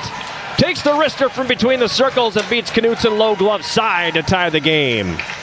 Her first goal of the season as well, John, and we talked about her in that first period. She was probably the most lively of the forwards for UWS in the opening 20 minutes. Hadn't heard much from her so far here in the second, but right place, right time, low slot on the left, and able to just wrist the shot. I'm not sure Knutson saw the puck very well. I don't think so. I think there was a little bit of traffic there and a bit of a screen. Yellow Jackets, her first goal of the season and 16th of her career. Number 28, Ashton Parnell. She got an assist from number 9, Jalen Wharton, and number 12, Maya Anderson. So Anderson, Wharton get the assists on the goal. First of the year for Ashton Parnell, and the Jackets tie it here in the closing minutes of period number 2. Good awareness by Wharton also to backhand that into the slot area, John. She had no idea if anybody was there, but thankfully Ashton Parnell was in the right spot at the right time. Maybe Parnell called for it, I don't know, but certainly it worked out for the Yellow Jackets. Good to see Parnell get on the scoreboard as well. Been a long time coming for the Yellow Jackets senior center. Also a standout on the women's golf team here at UW Superior. I was about to bring that up. She's a very good golfer for those of you who are unaware. Puck behind the Yellow Jacket net right now. Steiner giving it to Avalar. Riley Avalar throws that one ahead to center. Ooh. Kendall Gustafson was behind the D. I don't think she even knew that she was open, John. She looked up, and all of a sudden there was nobody there. Then she fell down. I thought they were going to call icing, but the referee waving it off at the last minute. Yeah, that was an unfortunate break there. Gustafson, like you said, had a step on the D. The pass, had it been on the mark, she would have had 1-on-0 break against Knutson all alone. But like I said, I don't think she was anticipating the pass, so she looked relatively shocked when the puck came her direction. In the Yellow Jacket zone, the puck behind the goal now, taken by Taylor Marks. 3.5 to go, second period. Yellow Jackets and St. Benedict tied 1-1. Eiley Dahl up the right wing, comes across the red line and sends a long shot in that Knutson steers away. From the left wing corner, a centering feed by Lukazik comes in on goal, and it's covered up by Knutson, and we'll get a face-off in St. Benedict territory. This could set up a very interesting third period, John, if it stays like this over the last 3 minutes, 19 seconds. Parnell going to take the drop of the Jackets here to the right of Knutson. Face-off controlled here by the Yellow Jackets. Something they haven't done a lot of in period number 2. To win face-offs. Remember, it was 11-11 after 1. 25-15 favoring St. Benedict at this point. Yeah. Centering pass from the left side goes off the pad of Knutson. Then she's forced to drop down and cover it up. And we're going to have a face-off once again here in the St. Benedict zone. Down to 3:05 remaining here, second period. Yellow Jackets and Benny's tied 1-1. UWS kind of weathering the storm there after a tough first 12 minutes, John. Able to get the puck in deep a little bit more here these last few minutes. And a little bit of new life now because it was looking pretty rough there for the first 12 minutes of the period. But 1-1 contest now under 3 minutes remaining. And we'll see if another momentum switch happens here before we hit the break. Puck dumped down in the Yellow Jacket zone. Centering pass from behind the net, but unable to convert was Ella Tecido in the slot. The Yellow Jackets try to clear it. Doesn't come out, and we get a whistle. And a stoppage, and offside will be the call on St. Benedict. Chloe Lewis in there just a half step ahead. Had a nice little word there, apparently, with Ashton Parnell as they both now skate off for their respective changes. But again, John, we're talking about this before, maybe going again to script a little bit here. St. Ben's coming up in the Yellow Jackets with a bit of a haymaker off that goal. The UWS coming back. And now we have a 1-1 contest coming down the later stretches here of the third. Haymaker doesn't get used enough. Yeah, it's a good one. I try to incorporate it as much as I can when I'm doing a game. Jackets clear it out into the neutral zone. Knocked down there and flipped back in by Wendorf. Had to wait for her teammates to get back on side. Jackets clear it back the other way now. Fee pokes it past Delich, but Delich for St. Benedict able to recover. Puck comes off the end board now and is passed up the right wing. Poked ahead by Hargraves. Now Siska dances around one defender, pokes it down to the end boards. Possibly could have been a penalty called there, but play continuing on. Hargraves comes out of the corner, takes a shot, save made. Gricius, rebound loose, top of the crease. Gricius with a save on the rebound, and then she will cover that one up. Wow, that was right in the scramble in the blue paint. Can't get much more in the kitchen than that one there. There's about 4 or 5 bodies down there right in front of Aaliyah Gricius, and she makes the initial stop. Kept her head down, made sure she tried to find that puck and freeze it. But yeah, that was danger territory right there for the Yellow Jackets. Good job by Gricius to pounce on it as soon as it came loose. Daly Marks for the Jackets plays that one up the right side. Excuse me. Eiley Dahl clears it, and it's going to be dumped right back into Yellow Jacket territory. 90 seconds remaining here in the second period. Behind the net now, Marks has it here. She'll go high off the right wing glass to center. Dahl is going to be there and chip that one down into the St. Benedict zone. Comes up the left wing. Stinnett decides to play it back behind her net. Solscheider there, wraps it around the right side. Clearing attempt is held in by the Yellow Jackets momentarily. Avalar has it poked past her at the left point in the neutral zone. Now the Yellow Jackets get it back. Avalar goes to dump it in, but she's outnumbered, and Solscheider back the other way. Skylar Solscheider centering pass. That one's going to go off of a stick and is tipped away from trouble as we dip below a minute to go here in the second. Avalar for the Yellow Jackets clears that one up the glass. Some big time ups there by Presley Kramer at the right point to keep that one in. And then sends that one down low, but the Jackets will clear it back the other way. Puck goes down into the St. Benedict zone. Wharton, right wing corner. Gives it to the right circle. Parnell's one-timer. Tipped away to the left corner. Anderson up top now. Bugas gets away from trouble in the slot, but loses the handle on the puck. She regains control now right corner. Up top for Parnell. But Parnell kind of stepped away from that pass, and it comes out into the neutral zone. St. Benedict will send it back into Yellow Jacket territory. Siska on the left wing. Her pass goes off a skate, and that'll carry him to neutral ice. Puck played back to the Yellow Jacket line. Bugas intercepts there, and her pass ahead is going to come all the way down. That's going to be icing. And that's, I don't like that decision at all. You'd be better off just kind of eating that puck along the boards rather than trying to make that pass knowing you're nowhere near the red line. Well, and with 1.3 seconds left, the odds aren't high, but that's the last thing you want to do at the end of a period is give an offensive zone faceoff. That gives the St. Benedict the luxury to pull the goaltender here and put the extra attacker on, load up everybody on the front line. Draw goes forward, and the Yellow Jackets will this time eat the puck along the boards as the horn sounds, bringing the period to a close. Jackets weathering the early storm, get the equalizer late, and we go to the locker room after 40, tied 1-1. We'll take a timeout and come back with our second intermission, sponsored by Hovland Incorporated. Right after this, this is Yellow Jacket Hockey on 91.3 KUWS Superior and Yellow Jacket TV, an affiliate of the WIAC Sports Network.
Back here at Westman Arena, it's our second intermission, sponsored by Hovland Incorporated. Through 40 minutes of play, the Yellow Jackets and St. Benedict tied 1-1 in a result that I don't think should shock anybody. We've talked about it ad nauseum here so far tonight, Matt, but that's the reality. We knew what we were going to see tonight, and it's unfolding exactly as we expected. Yeah, right on cue right now. Going right the script, I think, the two teams here so far. St. Ben's with a bit of an edge in shots, mostly because of that first 12 minutes of that second period where they really had the Yellow Jackets in deep, pinned them in deep. That's how they got their goal.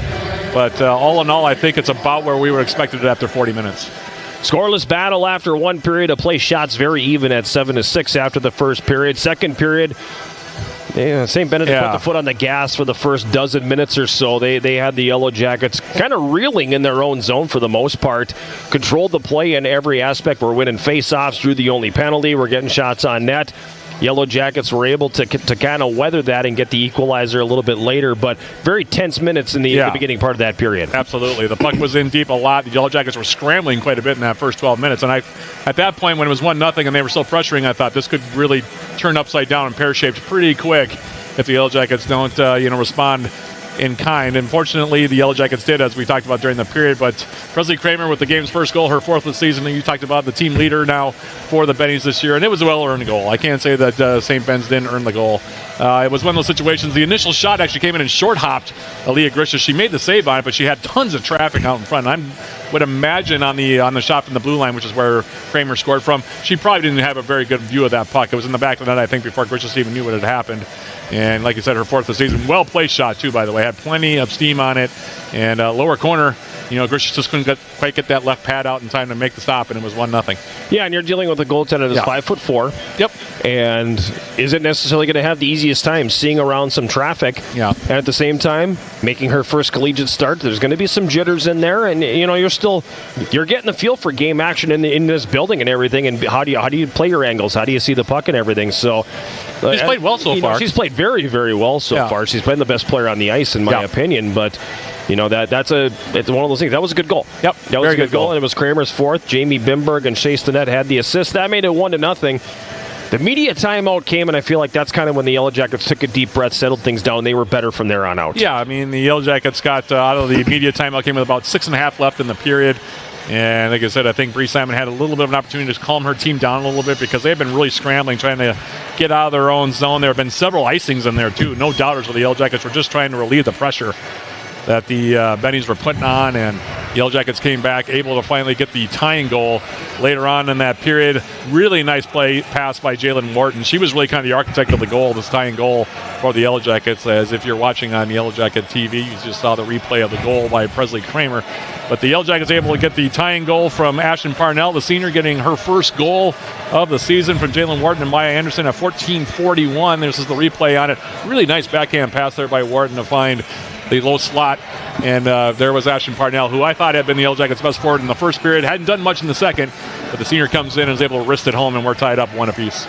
Shots on goal in the second period. St. Benedict had 14 for a two-period total of 21. 3 of those coming on the power play. The bulk of those coming in that first half of the second period. The Yellow Jackets, meanwhile, 7 shots on net, giving them a two-period total of 13. Penalties in the game so far. The Yellow Jackets took the only penalty of the hockey game in that second period. 1 penalty for 2 minutes, and they are 1 for 1 on the penalty kill through 40 minutes of play. Aaliyah Grishis with 20 saves so far in the game on 21 shots faced. At the other end, Sam Knutson, she's made 12 saves on 13 shots faced, and she had to make a couple of difficult ones, especially early in that second period. She had probably the best opportunity of the game outside the goal. Yeah, Addison Fee coming down the slot for the Yellow Jackets took a backhand pass. I can't remember who actually made the pass, but it was a one-timer, and Fee was right on the doorstep, making a bid for her first goal. She's got 4 assists on the season, haven't found the back of the net as of yet. She keeps it up, she will. But boy, that was a heck of a save by Knutson. Other than the goal, like I said, by the Yellow Jackets, probably the best opportunity that UWS has had in the game so It was far. Emma Klagora on the pass that set that one up. But that was a great opportunity there for Addison Fee, looking for her first collegiate goal. So Yellow Jackets and St. Benedict tied 1-1 after 40. Meaning it's all going to come down to period number 3. Win the third, win the game, as Coach Nelson used to tell us back when I had hair and I was still playing competitive hockey. About 12 and a half minutes away from the start of that third period. 1-1 the score here. We'll take a timeout and come back with more of our second intermission, sponsored by Hovland Incorporated, right after this. This is Yellow Jacket Hockey on 91.3 KUWS Superior and Yellow Jacket TV, an affiliate of the WIAC Sports Network.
Here at Westman Arena, about 10 minutes away from the start of this third period. Yellow Jackets and St. Benedict tied 1-1 after 2. It's our second intermission, sponsored by Hovland Incorporated.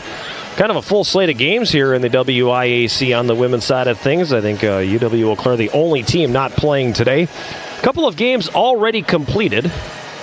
Earlier this afternoon, 2 o'clock start, saw St. Mary's defeat UW Stevens Point 3-1. Shots on goal favoring St. Mary's 49-9. Wow. Yeah, that's called tilting the ice. Shot attempts 87-27. Wow. So, yeah. Okay. Tilted ice at KB Willett Arena today. 3-1 St. Mary's getting the victory there. Dubuque with a 6-2 win. Or, excuse me, Beloit a 6-2 win over Dubuque. Okay. With a 6-2 win over Dubuque. And then in the other game going on, River Falls, late in the first period, has a 1-0 lead over Concordia. Not noteworthy because the Yellow Jackets' next contest will be against Concordia on Tuesday, right here at Westman Arena, in a game that you will be able to see on Yellow Jacket TV and hear on the audio stream of 91.3 KUWS. So does that mean record-wise? None of these are conference games, of course, but you've got 3 teams in the conference over 500. Eau Claire sitting at 10-4. They're perfect 4-0, sitting in first place with 12 points. River Falls is in second place, 9-1. Their overall record 2-1 in conference play for the 2-time defending national champions. They're tied for second place with Stevens Point, who is 2-2 in conference play and 8-6 overall. Then you got the Yellow Jackets at 1-10 overall, 1-2 in the WIAC. And Beloit bringing up the rear, 2-10 overall, and 0-4 in conference play. So you just from a pure just changing the momentum, feeling good about yourself, whatever you want to call it. Important third period here for the Yellow Jackets. They need to get the victory. Yeah, this is one of those games that you really want to see the Yellow Jackets come out on top, especially since they got to play the same team again tomorrow, this time on the road. Make a 2.5-hour trip down to St. Cloud, St. Joseph, that area of Minnesota, right in the middle of the state. This is one of those situations, again, where it's going to come down these last 20 minutes, maybe overtime. I mean, getting a little bit ahead of ourselves there, but I wouldn't be surprised if these two teams end up going in overtime. I can't believe you just said that. Yeah, he's just giving me the John's giving me the evil eye. He knows that that's an evil word for those of us in the sports world. You don't say those things. Anyway, the point is that if the Yellow Jackets can find a win, forgive me, John. No, it's fine. That would give them a lot of momentum heading us into that game tomorrow night. And even if it does take extra time, or it does come in sort of a not so pretty fashion, it gets one of those greasy goals, a dirty goal as they would call them. The Yellow Jackets would be more than happy to take that. I mean, this is a team that has now had three plus weeks off, coming in on a 7-game losing streak. They need something to go right, and hopefully they can get something to go right for them in this third period. Earlier this afternoon, the Yellow Jacket men's basketball team victorious, 78-73 on the road at McAllister. And we take a look at the upcoming schedule. You already touched on it, Matt, that the women's hockey team on the road tomorrow are taking on St. Benedict for a 5 o'clock face-off. Earlier in the afternoon at the Mertz, women's basketball will be taking on Lawrence. It's a 1 o'clock tip, a game that you will be on lead vocals for. So correct. What are we anticipating from Evelyn Parsons' club? They've been coming along a bit. The biggest problem that they've had this year is turnovers and not shooting the ball particularly well. And that's one of those things where you've got a lot of new pieces playing in a lot of new spots. She's got some players, of course, that have come in that have helped out a bit. They had, like I said, a nice game. They finally got the 70 points first time this year, I think, in that win against Carleton the other day. So hopefully they can keep that up. Lawrence is a team that likes to get up and down the floor quite a bit. They like to press a bit. So it's going to be one of those games where there is going to be a high tempo to it. Jackets are going to have to make sure they try to cut down the turnovers. They're averaging a little bit more than 20 a game. That's a little too high. You need to bring that down to about 14, 15 per game. And with conference coming up, you definitely want to start sharpening things up a little bit. So that'll be an interesting one tomorrow. I'll have that one early in the afternoon. That should be a fun one. I'm hoping, for another nice performance here. They've got 3 wins now in the season, looking to get a couple more. If they could get one tomorrow against a Viking team that's actually started out really well. Won 7 of their first 8 at one point. I haven't really checked in to see what they've done since then. But, yeah, it's going to be a tough game tomorrow for the Yellow Jackets. Hopefully they'll be up to the challenge. And you talked about Lawrence playing a little bit of a high-tempo game, and if I remember correctly, when we had Evelyn Parsons on the podcast earlier in the year, that's how she wants her team to play, too. Yeah. She wants them to get up and down the court. She does. She wants them to get up and down the court a little bit. She wants to play, as many players as she possibly can. She got all 15 players in, by the way, to the contest against Carleton the other day, and that, of course, is appropriate considering the Jackets were up by 30-plus points. But, that may not be the case tomorrow. But, again, we'll see if they can start getting, some continuity maybe in the middle a little bit, and start, figuring out those roles a little bit more. I think that they'll be good for conference play. It's just a question now of whether they can string things together here going into conference play, give themselves some more momentum, and see if they can pick out their 4th win tomorrow. Lawrence 9-2 on the season, there you go. So they have not cooled off. They have not cooled off at all. At all from what you were just talking about, winning Exactly. 7 of their first 8. It was the only 2 contests at all tomorrow. Then it comes into women's hockey here at Westman Arena on Tuesday, a 4 o'clock start. It'll be a 3:45 pregame show with yours truly and you, or no? I'm not sure yet. I'll have to get back to you. If I can make it, I will be there. All right. Then on Wednesday, the first foray into UMAC play for men's and women's basketball, as they'll be traveling down to Minneapolis to take on North Central.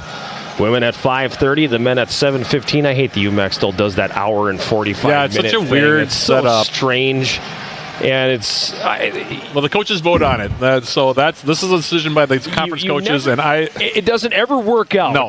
Where you get the first game completed, the warm up in for the second game, and the second game started in an hour and 45 minutes. Correct. Yeah. I mean, even with, if anything, it makes you look bad because it makes you look like you're always starting late. Correct.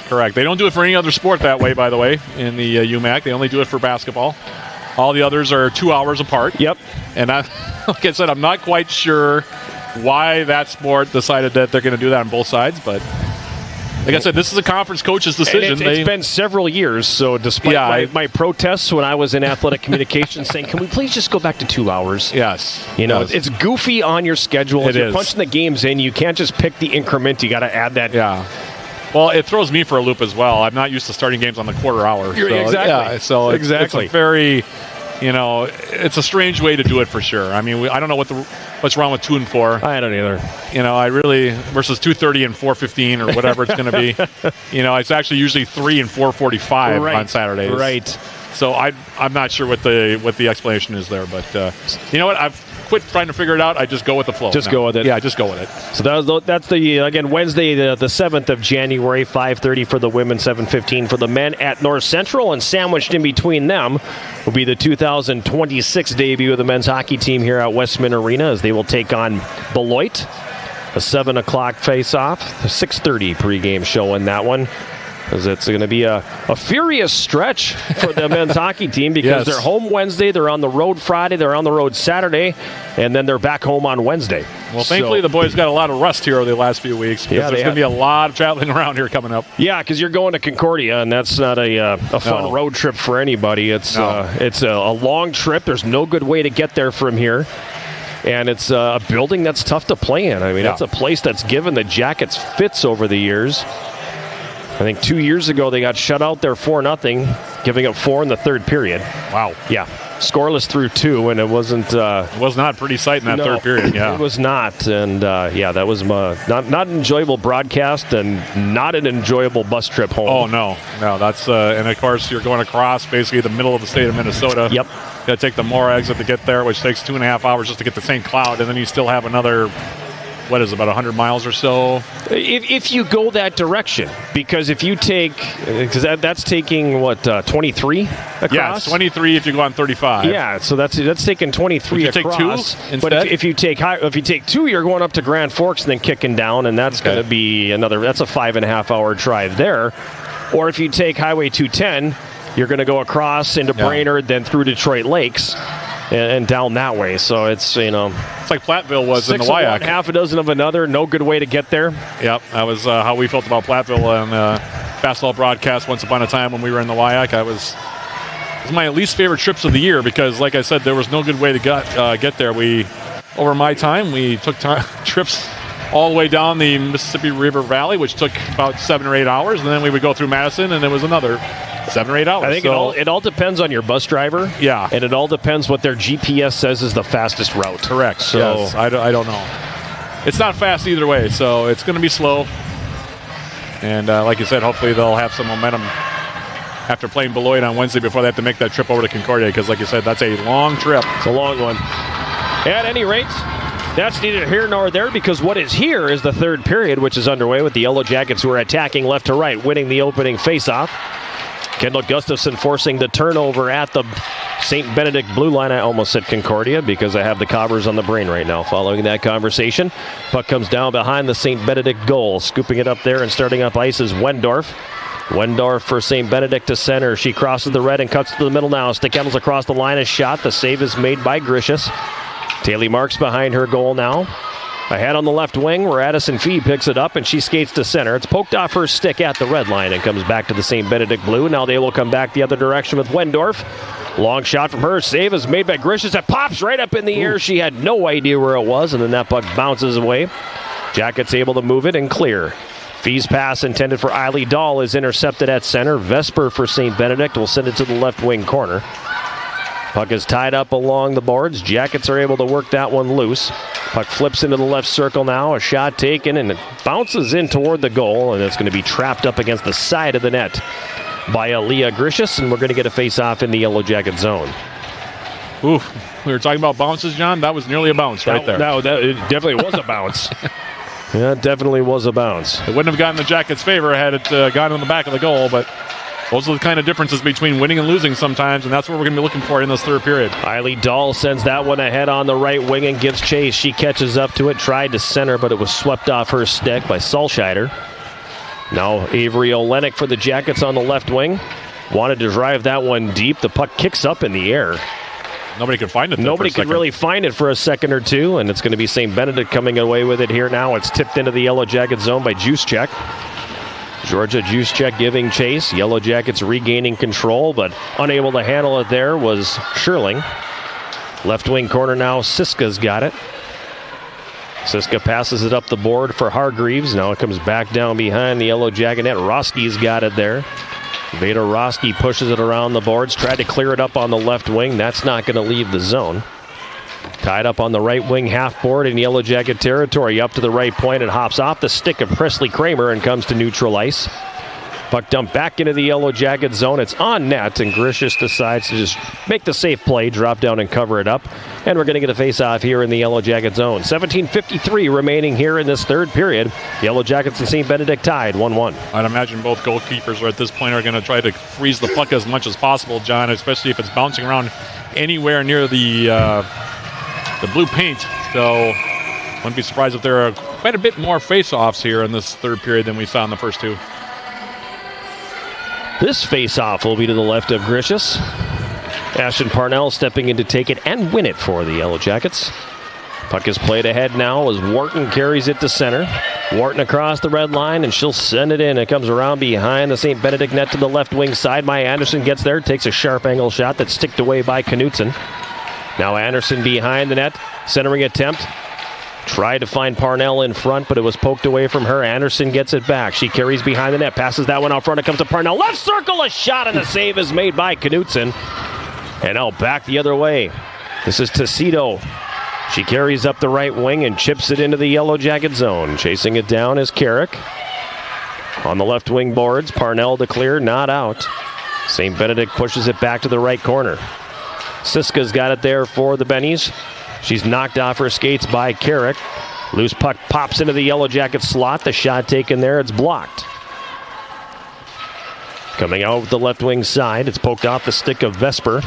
Jackets regaining control. Parnell knocked down as she tries to clear the zone. Play continuing on. Centering pass from behind the Yellow Jacket net. Picked off by Maya Anderson.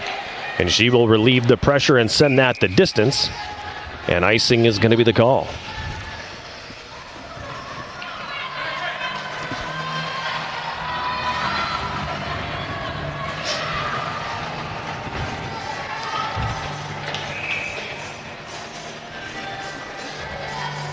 .16:40 remaining here in the third. Yellow Jackets and St. Benedict tied 1-1 on this Friday evening. Westman Arena in Superior. John Garver and the Big Sound. Matt Johnson with you. Jackets clear that one. It's going to come the distance. Icing waved off as chasing it down Sulscheider behind the net. Pressured there by Maya Anderson. Sulscheider sends that one ahead on the left wing. Carried up the boards across the Yellow Jacket line. A centering pass by Lopez doesn't connect. Emma Klegora's got it now, and she'll start up the left wing, gets around the check of Hargreaves and carries it up the boards across the St. Benedict line. Klegora loses it at the hash marks, gets it back in the corner. She tries to send it behind the goal, but it's blocked. Now up to the left point, Avalar. Back to Klegora on the left wing. Klegora up top for Avalar, left point. Stick handles, takes the shot, tipped in front, and the save is made by Knutson as Gustafson got a stick on it. Now behind the net, Kramer. Some nifty stick handling, gets away from traffic, and she sends it over to the left side. Hargreaves crosses the red and sends a shot wide of the Yellow Jacket net. Chloe Lewis on the right wing. Her pass blocked by Addison Fee. She tries to clear it, doesn't leave. Now Klegora's got it. She'll carry it out to the neutral zone, and then St. Benedict will regain control there. Wendorf has it poked off her stick by Fee. End of the shift for her, though, however, so she crosses the red and dumps it back in. Whoa. Not really sure what happened to Knutson there, but she dropped down and is still down. Wow. Now gets back up and is, I don't know, did she have a skate issue here, it looks like? Yeah, wow. That could have been disastrous for St. Ben's there. Wow. I looked over at Knutson, and all of a sudden she was down, yeah.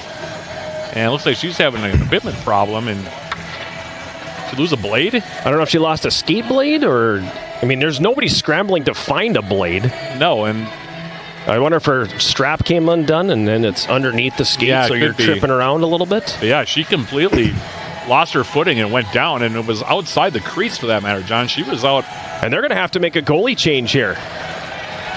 Wow. Because they have to do some kind of equipment fix, I'm guessing, and the referee says, no, I'm not going to give you the time to do it. So a goaltending change as Savannah Whitecheck comes in. For how long, I'm not really sure, but Savannah Whitecheck in between the pipes now for St. Benedict. Jackets control the faceoff. Parnell had it left circle, then lost control of it. It comes up to the blue line. A long shot taken by Roski from the left point. Isn't going to get through. And St. Benedict will clear it back the other way. Stinnett comes up the left side, played it toward the Yellow Jacket net, but it goes wide. Now it's loose in the left wing corner. Stinnett's got it there. Her pass blocked. Siska, left wing corner, carried it up the boards. That's not going to go. Stinnet's got it again behind the net. Roski all over her. They tie up in the right wing corner. Siska getting loose. Carries it up the half board. Parnell wraps her up. Jackets kind of playing with fire here a little bit with Siska as they're definitely getting a little liberal with the holding non-call here. At any rate, up the right side, Roski tried to clear, but she's knocked off her skates. Puck comes up to the line, doesn't leave the zone. Vesper now walks it from the left point into the slot. Broken up nicely there by Roski, who lost the lumber, but the Jackets finally able to clear that one back out. On the left wing boards. Juszczyk tried to play that one down low. Jackets break it up. This is Sherling up the right wing. She'll cross the red and dump it in. Comes behind the net, Olenek giving chase. Solscheider there as well. Dahl, left corner, up top, Avalar left point. In the middle now, Carrick fires, and the deflection is tipped wide of the net. In the right wing corner, Olenek had it for a moment, then lost it. Eiley Dahl in there as well. The puck comes loose behind the net, and Flores is going to pick it up. Her pass up the wing, held in. Jackets from the left point. Bugas will send it down to the corner for Sherling. Jackets in the midst of a line change here. Now Vesper on the left side, chips that one past Aislinn Carrick, and it comes to the neutral zone where Wharton's got it. Jalen Wharton for the Yellow Jackets plays that one back for Carrick. She'll send it ahead, and it's tipped into the zone by Maya Anderson. Meanwhile, back the other way now. This is Hargreaves on the left wing. Cameron Hargreaves for St. Benedict dumps it in behind the Yellow Jacket net. She wins the race to the puck. Feeds that one up top for Kramer, but she couldn't handle the pass. And the Yellow Jackets, Anderson sends it the other way. That's going to come all the way down. That's going to be an icing call on the Yellow Jackets face-off coming back in Yellow Jacket territory. And back on the ice is goaltender Sam Knutson. Now, whatever the equipment problem was, they got it fixed. But that could have been quite a change of events in this contest, John, had the Yellow Jackets being able to put a couple of good shots on goal there. For a goaltender that hasn't seen any rubber since the warm-up. Yep. Unfortunately for the Jackets, they don't get anything on goal in that little couple minutes that she's on the ice. Back to live action. The puck behind the Yellow Jacket net right now. Comes up to Anderson left side. She pokes it back for Marks. Now for Bugas behind the net. Try to go up the right side. That's not going to leave the zone. Parnell gets it back for the Yellow Jackets. She gets poke checked in the circle by Hargreaves. Bugas again for the Jackets. Up the left wing, Maya Anderson. She'll curl all the way back in front of her net as we pass the 8-minute mark of this third period. Yellow Jackets and St. Benedict deadlocked at 1. Up the right side, Marks gets it across the line. Penalty coming. It's going to be on the Yellow Jackets. They're going to get Taylor Marks for getting the lumber in there. Extra attacker on. Not yet. Now on. Actually, 7 players on the ice for St. Benedict right now. But at any rate, that's not going to be the call. Instead, it's going to be a tripping call on Taylor Marks. Second power play here for the Bennies. Key juncture of the hockey game. 11:41 left. 1-1 your score. Shots out 23-16, so it's been much more even in this period, John. If anything, the Yellow Jackets have had the territorial advantage.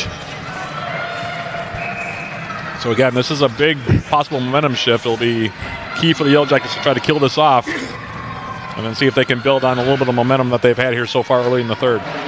Tripping the call on Taylor Marks. Time of the penalty, 8:19. Second power play of the evening here for St. Benedict, who is 0 for 1. Delich at the left point. Slides over to the right side where Wendorf plays it down to the right circle. Now it comes back up to the left point for Delich. She goes down the boards. Steiner steps up. Tries to clear that one out. Now the Jackets with numbers the other way if they hurry. Olenek up the right wing. Cuts it to the middle. Takes a shot that misses wide. As the defender, Wendorf, got a stick on that, tipping it wide of the mark. Now Wendorf sends that one over to the right wing. Tucito's got it there. She crosses the Yellow Jacket line and sends it below the goal. Around the net to the left wing boards. Jackets able to tie up. Sherling trying to dig it out of the traffic and clear. Finally, it does come loose, held in at the left point. Now it does sneak out to neutral ice, and St. Benedict will have to regroup. Delich on the right wing goes to dump it in. Jackets break it up.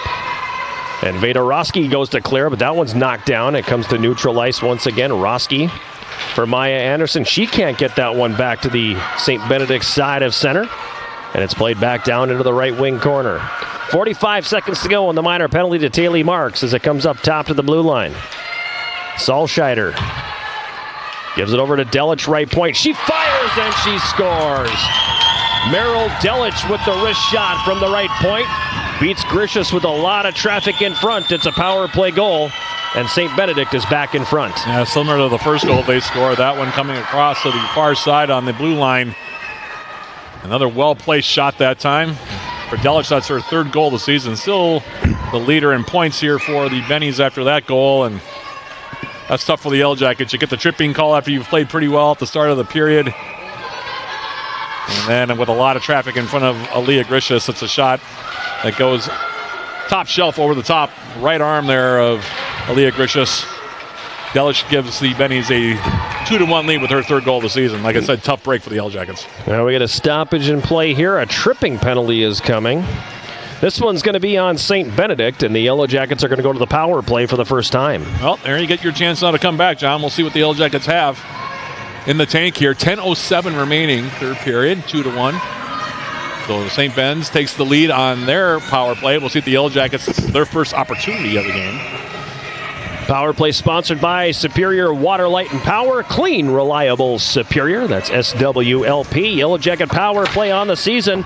7.1%, 3 goals in 42 chances. Next was number 7, Merrill Delich. She got an assist from number 8, Skylar Solscheider, and number 13, Presley Kramer. So second point of the game for Presley Kramer.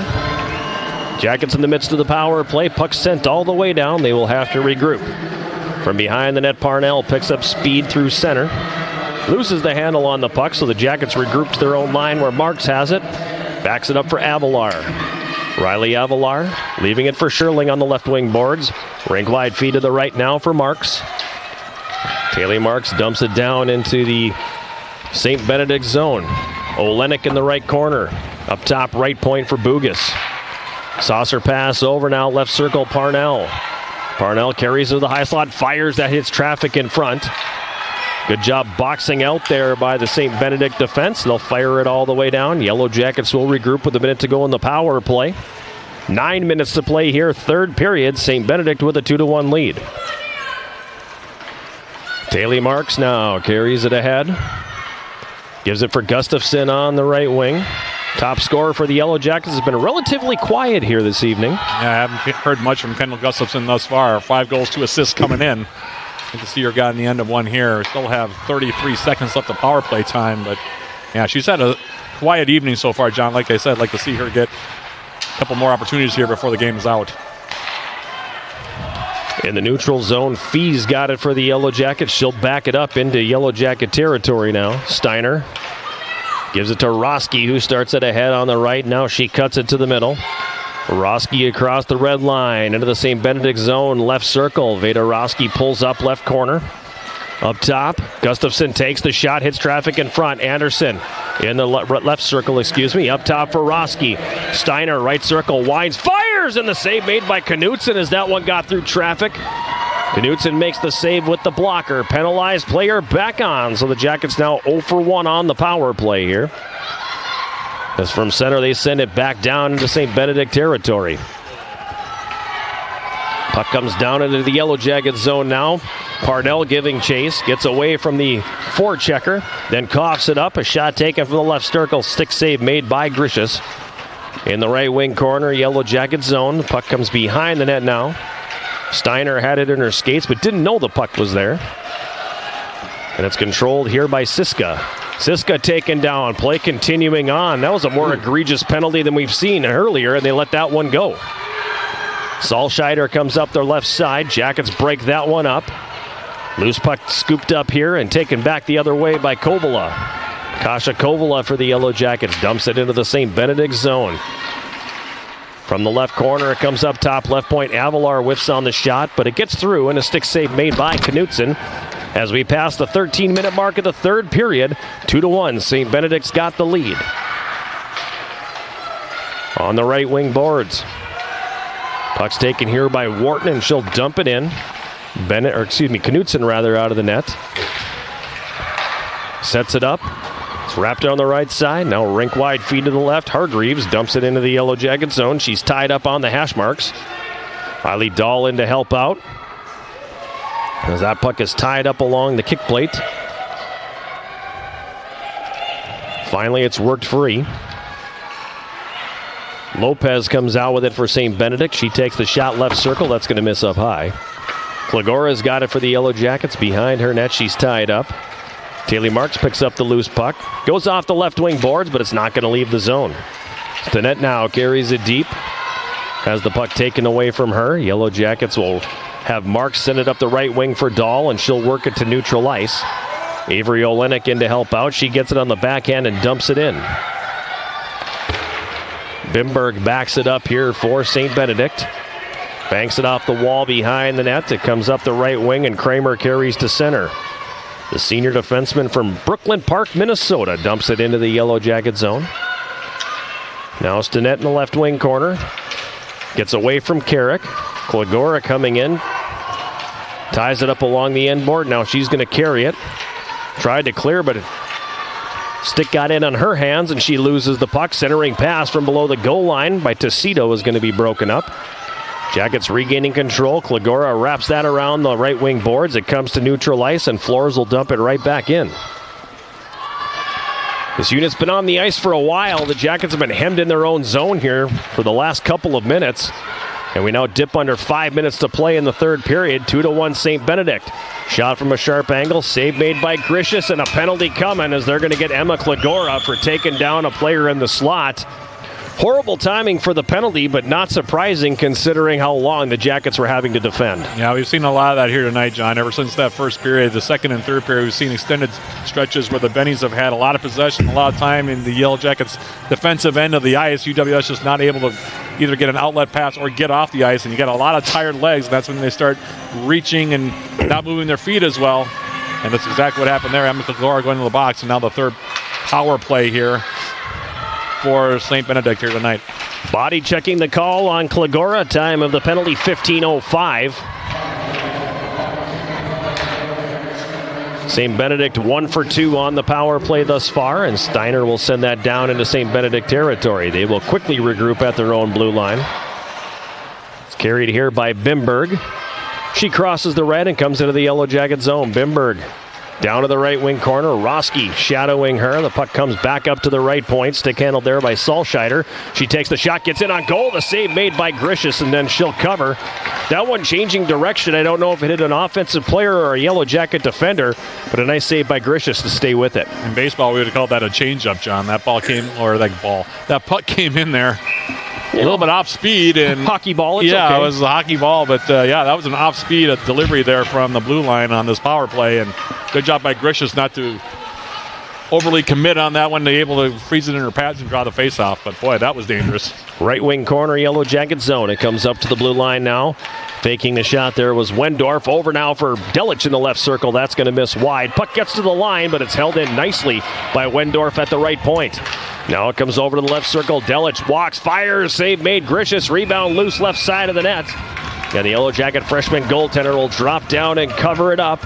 56 seconds left in the minor penalty on Brook. Well, that was on Bugas. My mistake. I thought they called Klegoris, so my apologies there. The minor penalty was on Bugas. 56 seconds left in the checking minor on her. 3:50 to play here in the third period. 2-1. It's St. Benedict in front. And this 49 seconds worth of power play feels like a lot for the Yellow Jackets to kill out the way this has gone here so far. Benny's able to get in deep, get some good shots right out in front of Leah Grishus, but so far the Yellow Jackets holding strong. But suffice to say, John, there's about a half minute now remaining. They got to get this killed off and then got to start thinking about shortening the lines and then throwing pucks forward here. Jackets dump it out into the neutral zone, and we get a stoppage offside, the call here on St. Benedict. 24 seconds left now in the minor penalty to Brooke Bugas. 3:18 to play. Third period, 2-1 St. Benedict.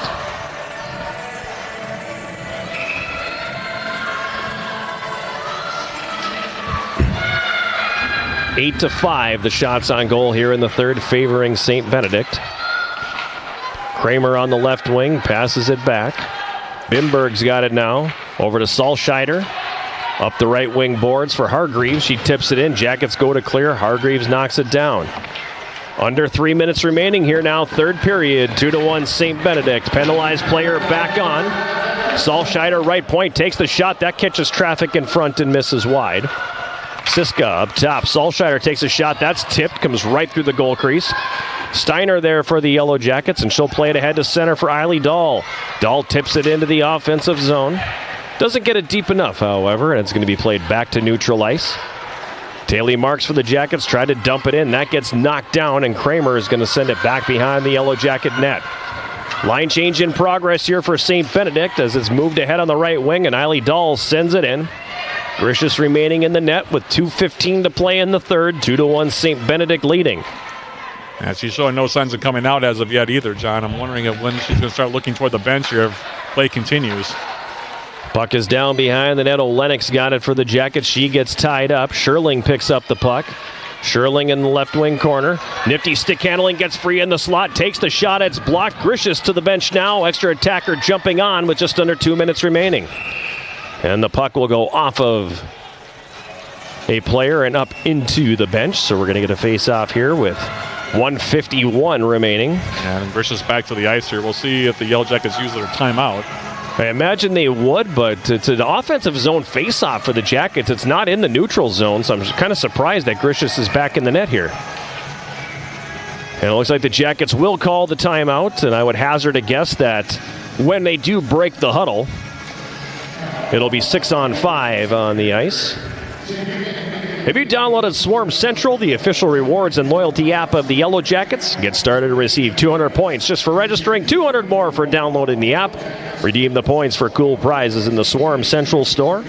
Find Swarm Central in the Apple and Google stores today. And a reminder that Yellow Jacket Hockey and Bills Distributing are partnering to benefit Folds of Honor for the 10th year in a row. Every time the Yellow Jackets score a goal at home, Bills Distributing will donate $20 to Folds of Honor, helping provide scholarships and educational assistance for the families of fallen or severely wounded servicemen and women and first responders. And I probably should have done some math and tallied up how much that is this year so far and with that goal tonight.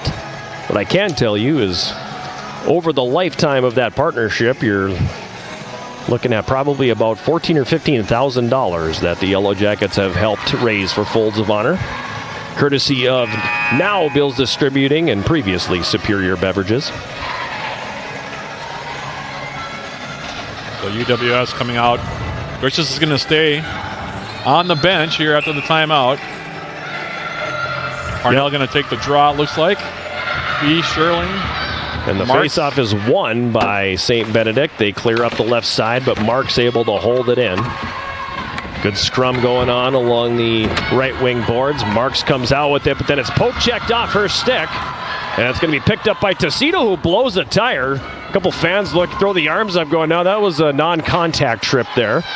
Jackets regain control courtesy of that falling down, and then Olenek plays it to the line, but no deeper. In the neutral zone, Sherling tied up. Parnell in to help out. Puck right at the St. Benedict line. It's tied up. Jackets work it free. St. Benedict will take it. Delich from her own zone with a long shot that's going to skip just wide. And the faceoff will come back down as a result of icing with 1:08 remaining here in this third period. And St. Benedict head coach was not happy on that one. Gave her mittens a toss over there, shaking her head. And understand why. Went for the goal instead of just trying to bleed some time off the clock. And Jackets win the face-off, but Mark's pass is nearly broken up. Roski's got it, feeds that one out front for Olenek, but it was on her backhand, so she settles it down. Now a shot tipped in front by Olenek. Steve rebound shot at Parnell. Fans on it. Puck ends up in the left wing corner. Olenek on the left wing board. Up top left point, Roski takes a shot that's going to miss wide of the mark. Puck comes back around to the right wing side. Marks up to the right point, Parnell. Back down right circle now, Taylor Marks takes a shot. She scores! From the angle, Taylor Marks, and we're tied.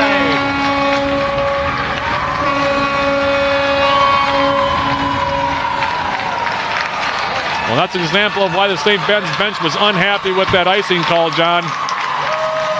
Off that face-off, the Yellow Jackets nearly tying the game right off the draw as the puck came down in the blue painted area.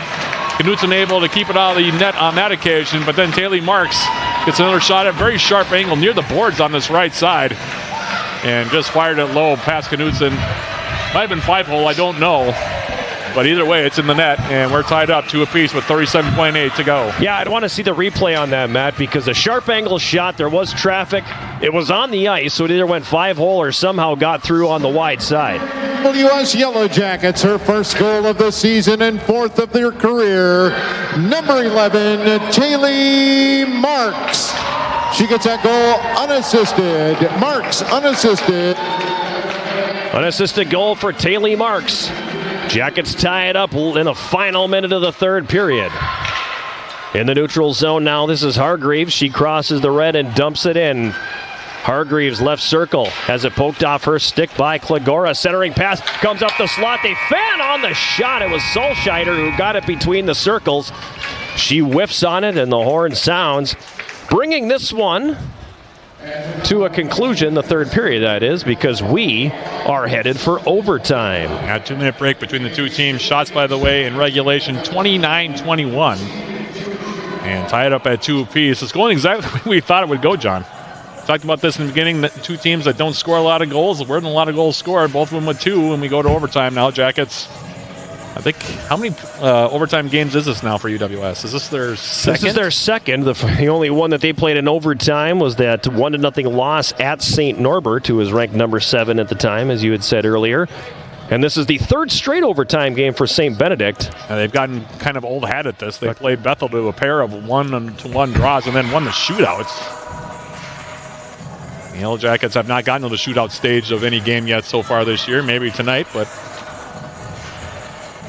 wow. How about that for a goal by Taylor Marks, though, at the end? Throw the puck to the net. Yep, throw the puck to the net. Throw the puck to the net. I mean, she was almost standing on the goal line. She was. She was deep That's in the, how sharp in the right it was, corner. yeah. So it was the sharpest of sharp angles, and she just threw it toward the net, and it got underneath the goaltender, Knutson. And we head to overtime tied 2-2. So Matt said overtime, and here we are. Well, don't give me too much credit for that.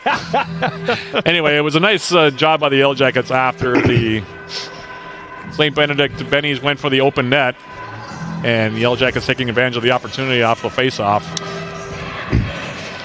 Yeah, and you mentioned that head coach Lindsay Macy very unhappy with the decision to go for the empty net there. Missed by inches. Yep. But it resulted in a defensive zone face-off, and the Yellow Jackets never allowed them to have possession of that puck and kept that thing in the offensive zone the entire time. And they did indeed, and got the tying goal as a result. And that's exactly why St. Ben's, like I said, the bench and the coaching staff not at all happy with how that played out. But again, it's a game of inches. That's that fine line again we were talking about, John. Maybe if St. Ben's just eats that puck, maybe it kills off that extra time. The Jackets don't get the tying goal, but as it is, they do. Taylor Marks, by the way, has had a nice game tonight. She has. And she's on the ice to start the overtime. Again, it's 3-on-3. Yellow Jackets will come out with Sherling, Parnell, and Marks. And you change sides, so it's the long change in OT, and the Jackets will be going from right to left. They win the face-off. Tecito jumping on the forecheck immediately, chasing Sherling all the way behind the net as St. Benedict is going to come out with high pressure to start this overtime. Parnell picks it up. Parnell now cuts all the way over to the right side and feeds it ahead for Marks across the St. Benedict line. She pokes it past the defender, loses her footing, and now back the other way comes St. Benedict 2-on-1. Across the Yellow Jacket line, Chloe Lewis feeds that to the front of the net, but it's just out of the reach of Tecito, who is going after the puck, and the Yellow Jackets get it back. Ashton Parnell feeds it ahead for Taylor Marks on the breakaway. Marks fires, she's at the crossbar. Jackets are celebrating, and now back the other way, 2-0 for St. Benedict. Across the line, Wendorf takes the shot, Christian makes the save. Now it's coming back the other way. Parnell has no idea that Olenek was behind the D on the change. Play coming back the other direction. Olenek now gives it to Vaderowski. She takes the shot, it gets blocked. Settling things down now, Olenek's got it. She has a step, takes it to the backhand. A shot and a save is made by Knutson, and she will hang on. Whoa! We're talking about fine margins, John. That's where we're at right now. That move by Marks, though, right on the money, did everything but score. I thought she scored. I'd like to see the replay because there's a part of me that thinks the goal light came on. It did. It did actually come on for a second. And Jerry Moe is a veteran goal judge, which leads me, he doesn't get that wrong too often. But yeah, they're going to have a conversation, and that's exactly what Coach Brie Simon was telling her captain. Tell them to talk to the goal judge. I don't very often see things get overturned here, but they're going to ask Jerry to come over and say, okay, what did you see? The light came on, then it went off. Yep. Definitely did on that move by Taylor Marks. I don't know if that was a thumb spasm or what, but I thought it went in. And if it did go in, it hit the back bar and came right back out. Yeah. It almost looked like it hit the underside of the crossbar, John, and then came down maybe over the line and then came out somehow. I don't know if that's even possible, but we'll see what they say. And now the conversation, Ashton Parnell is having it with the officials. Jerry's going back to the chair, so that tells me that we're not going to see a goal signal all of a sudden. Yeah. That's as close as it gets, though. Wow. Meanwhile, the head coach for St. Benedict, very upset right now. And they do wave it, so yeah, it will not be a goal. And yeah, that's when we, like you said, their Jackets are celebrating, thinking they scored the OT winner, and St. Benedict is coming back the other way 2-0. Yeah. Then Grishus makes a huge save. Huge save. And then the Jackets make a change. Marks goes off. Olenek comes on. She's behind the D. Parnell can't see her. She makes the great move, Olenek does, to get in one-on-one with Knutson. Goes to the backhand. Holy cow. And, yeah, a lot of conversation. All that in a minute 15 of overtime. Holy smokes. Face off in the offensive zone here. Jackets win the draw, but a little bit too robustly, and that comes out into neutral ice as Roski picks it up at her own blue line, feeds it to the left wing Olenek. Her pass intended for Fee goes off a skate. Solscheider back the other way, up the left wing, knocked down on the play by Roski, and the Jackets are going to play it back the other direction, but it hops over the stick of Addison Fee. That's going to come all the way down and be icing with 3:23 to play here in the overtime. How about the goaltenders? I mean, it's go like a long way to practice right now, just leaving the goalies out hanging here. And they've made some dandy stops. They have indeed. It's been one of those games where things have really opened up here over the last about 5 or 6 minutes of this one. And both goalies now can hang their hats on big saves here. Jackets win the face-off. Roski circles her net and comes to center. Across the line, she drops for Fee. Fee over to the right side for Olenek, who mishandles the pass, then recovers. Now Roski's got it. She sends it to the right circle. Fee gets loose from the check. Fee along the end boards. Tied up along the boards. Coming out with it here, Hargreaves. She's got it in her skates. Fee all over her right now. Hargreaves circles away from Fee. Jackets will start a line change here as Hargreaves circles her net and starts up ice. Steps away from one check and sends it ahead 2-on-1. Across the Yellow Jacket line, Delich left circle, feeds it across the redirection, and the save is made by Grishis. Jackets back the other way, 2-on-1. It's Sherling on the left wing, across the line, left circle, takes the shot, and Knutson makes the save. She will hold on, and a face-off coming here in the St. Benedict zone. 2:29 to go here in the overtime period. Yellow Jackets and St. Benedict tied 2-2. I believe we still have another 2.5 minutes to go here, if we make it that far. But it's great. Yeah. Jackets win the face-off. A long shot by Steiner. Save is made. The rebound was there, but it ends up behind the goal. Now Stinnett behind her goal. Over to Wendorf, who starts up the left side. Rink-wide feed for Lewis. Chloe Lewis steps around the check and comes into the Yellow Jacket zone on the left wing. Lewis around Steiner, carries down low. Gets taken into the end boards, loses the puck, gets it back. Now Stinnett's got it on the left side, 2 minutes remaining in the overtime. She carries all the way to the blue line. Now she's going to curl it back to neutral ice. St. Benedict playing the possession game here. Stinnett knocked off the play by Klagora. Klagora digs it free and starts up the right wing. She'll send it deep. Yellow Jackets will commence a line change here. On the right wing, it's tipped to neutral ice by Lopez. Now the Yellow Jackets, Sherling's got it. Anna Sherling picks up speed but loses the puck. Gets it back, plays it into St. Benedict territory. The Bennies will come right back out with it here as Lopez has it. Her pass picked off. Marks in the neutral zone. Nearly has her pocket picked, but she gets free. Nearly turns it over, but she's able to recover, and it comes back down into Yellow Jacket territory. Behind the net now, Marks. To Sherling on the left wing. Sherling plays it into the neutral zone.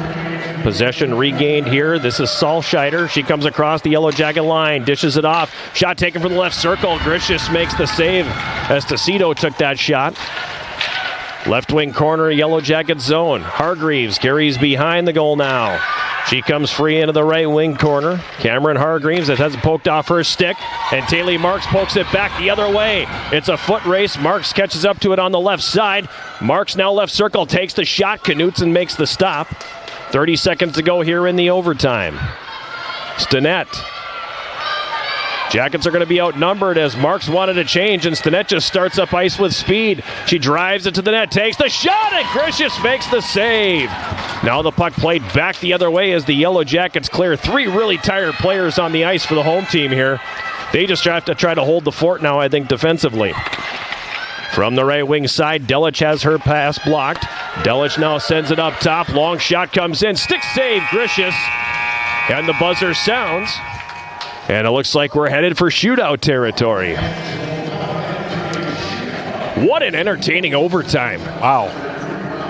That was something there, John. I'm kind of shocked that we actually made it into the shootout stage here, the way that the overtime started out.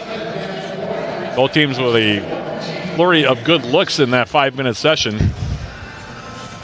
Taylor Marks, of course, with the crossbar and out shot that ended up not being a goal, and then you have a couple of nice odd man breaks also for the Bennies coming in. Big saves both ways by Knutson and also by Grishas.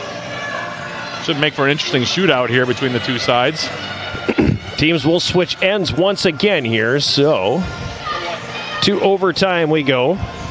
Or excuse me, a shootout we go, rather. We will wait and see who's going to shoot for each club. The Bennies have been in this situation before. In fact, third straight game. Yeah, third straight game they've been in this position. The Yellow Jackets, this is their first shootout of the year. So we'll see who Brie Simon decides to send out there as her shooters. It'd also be interesting to see how Grishas does in her first shootout at the college level. Wildly entertaining overtime, though. It really was. I mean, 6-4 were the shots. Yeah, and there was really back and forth. Both teams had odd player rushes up the ice. Both teams had multiple opportunities to win it in the overtime session. Neither team able to do so. So this is the first official draw of the season for the Yellow Jackets.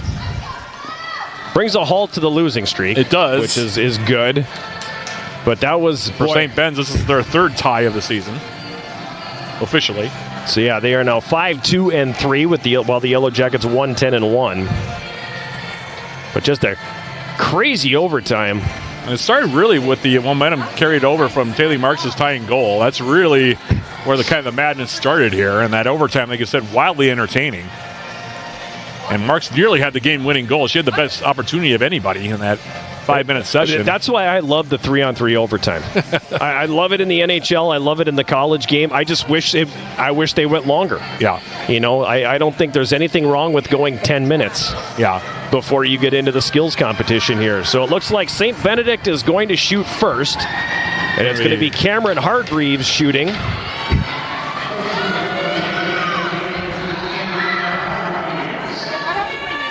And she will go down on the breakaway against Aaliyah Grishas here. Hargreaves picks it up in the center circle, comes right down the middle. Left circle now, pulls it to the backhand forehand and scores.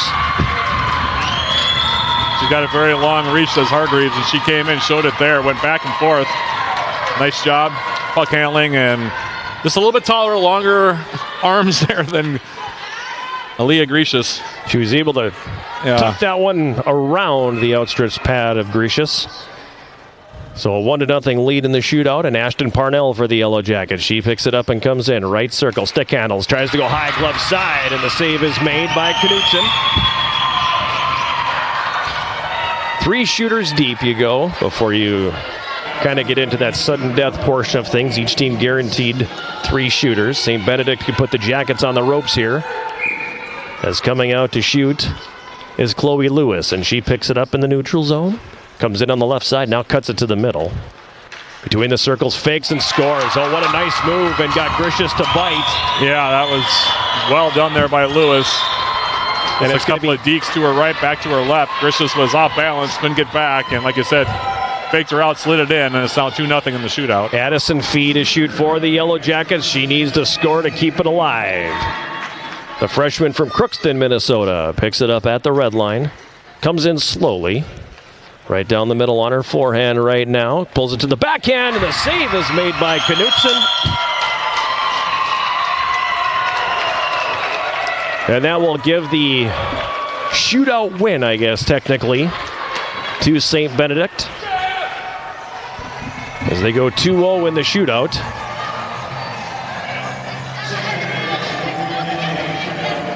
And I'm kind of eyeballing what's going on in the stands here right now, because it seems like one of the fans is unhappy with the St. Benedict players that wasn't playing. Yeah, I'm not quite sure what the... I don't know what that's all about, but that's one of those of, you know what, just... And now another fan coming down to confront him. I don't know what was said or who's upset about what, but everybody's cooler heads, let's prevail. Because he got to watch a really entertaining hockey game here tonight. Final score, 2-2. St. Benedict takes the shootout 2-0. We'll take a timeout and come back with the postgame show sponsored by Synovus Energy and the Superior Refinery right after this. This is Yellow Jacket Hockey on 91.3 KUWS Superior and Yellow Jacket TV, an affiliate of the WIAC Sports Network.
At Westman Arena, it's time for the postgame show sponsored by Synovus Energy and the Superior Refinery. And it comes on the heels of a 2-2 tie between the Yellow Jacket women's hockey team and the College of St. Benedict here on this Friday evening at Westman Arena. I am John Garber. He's the big sound, Matt Johnson. And game pretty much unfolded the way we talked about in the pregame with you and me and Coach Simon. Yep. You know, it is exactly what we expected. All of that said, the 5 minutes of overtime was worth the price of admission tonight because that was incredibly entertaining hockey. It really was. The two teams went back and forth. Nobody held anything back. Both teams went for the win. Clearly, they didn't try to do too many cute things with the puck. You know, multiple opportunities. Taylor Marks probably had the best look of the overtime period.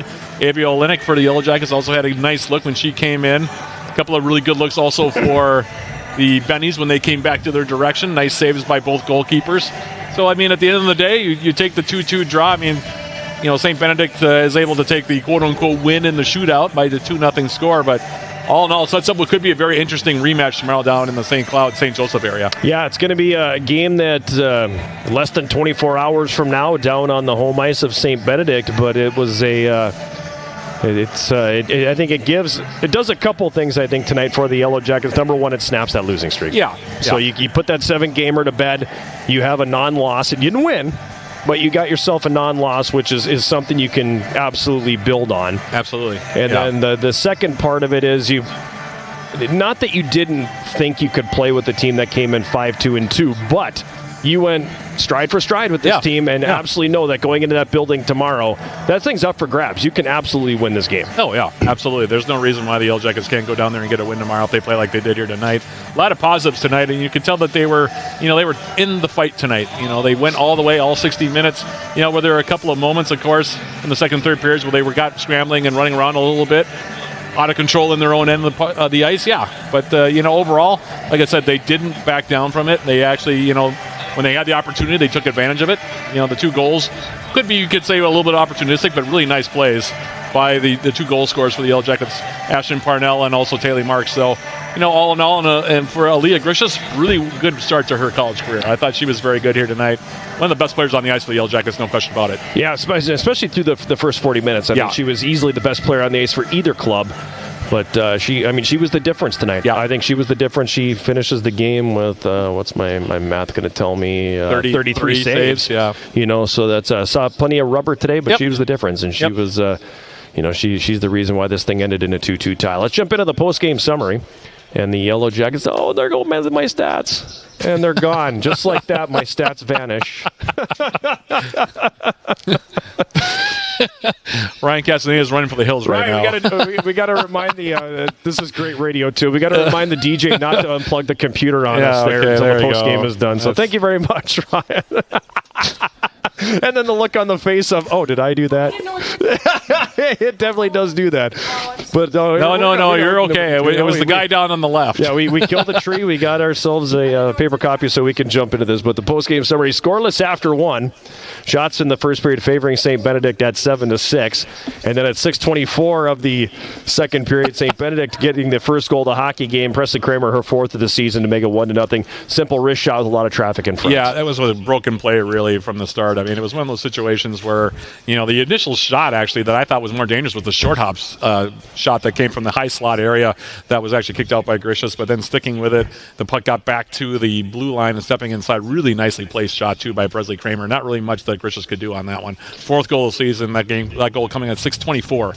1-0 your score on that in the second period. Jamie Bimberg and Mia Lopez getting the assists on that goal by Presley Kramer. Her 4th, 1-0 St. Benedict at that point. That part of that first 12 to 13 minutes of the second period, that was all St. Benedict. They controlled the play. They had the territorial advantage. They were heavily out shooting the Yellow Jackets at that point. That was a really difficult stretch, but the Jackets weathered it, and they were able to come back late and get that equalizer in the second period. They've actually changed the scoring a bit on that one, by the way. It's Maya Anderson getting the assist on Ashton Parnell's goal. Really, really nice pass, too, by Maya Anderson in that corner. She was able to backhand it out in front. And Ashton Parnell coming down the left side of the slot just made no mistake with it, able to slide it past Knutson into the side netting to make it a 1-1 contest. That goal, 14:46, and it was 1-1 after 2. Long-awaited first goal of the season for Ashton Parnell ties the game late in the second period. Passes it behind the net, just was able to force the turnover. Anderson, he's up for a Parnell.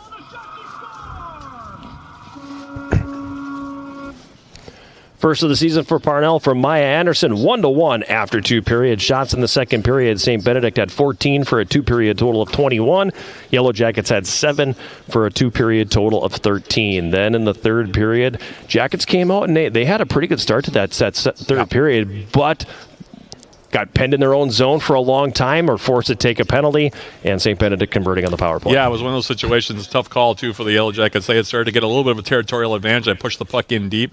Then all of a sudden you get the penalty call, and it completely flips things down the other end of the ice. The Benny's goal right off of the face-off, and then it is Meryl Delich, who was their leading point getter coming in the game. She had 2 goals and 5 assists coming in. She scores her third. Another shot that was kind of similar to actually Kramer's goal in the second period, as it came from just inside the blue line. And it was another one of those opportunities where it probably not really well seen by Grishas. There was a lot of traffic out in front of her on that one as well, and it went in the back of the net to make it 2-1 in favor of St. Ben's. Yeah, and that was, again, wrist shot from the blue line. Yeah. Puck that beat her up high. A lot of traffic in front, so I think both those goals, like you said, very similar. Third for Delich. Salscheider and Presley Kramer got the assist. That was at 9:43, so just shy of the midpoint in that third period, And St. Benedict was back in front 2-1. Then we get into the waiting stages. Jackets take the penalty. So St. Benedict goes back on the power play. The PK comes through. And then the real turning point was, and it was Delich who scored the go-ahead goal there in the third. She decides to bid for goal number 2. And from about 180 feet away decides, I'm going to go for the empty net. Misses it. Ends up being an icing call. Offensive zone face-off for the Yellow Jackets. The puck never came back out of the zone. No, and the Yellow Jackets had the extra attacker on as well. Grishas came off the ice. Yellow Jackets 6-on-5, and Taylor Marks able to pick it up right side, near actually the boards on this right side. Really sharp angle shot. She just kind of thought, well, I got to get one to the net. You know, they miss 100% of the shots you don't take. She decided to adhere to that rule and decided to take the shot, and it ends up beating Knutson on a very sharp angle, and that ends up tying it at 2 apiece. 19:22 of the third period. Taylor Marks, first of the year, ties it at 2. To the right point, Parnell. Back down, right circle now, Taylor Marks. Takes a shot.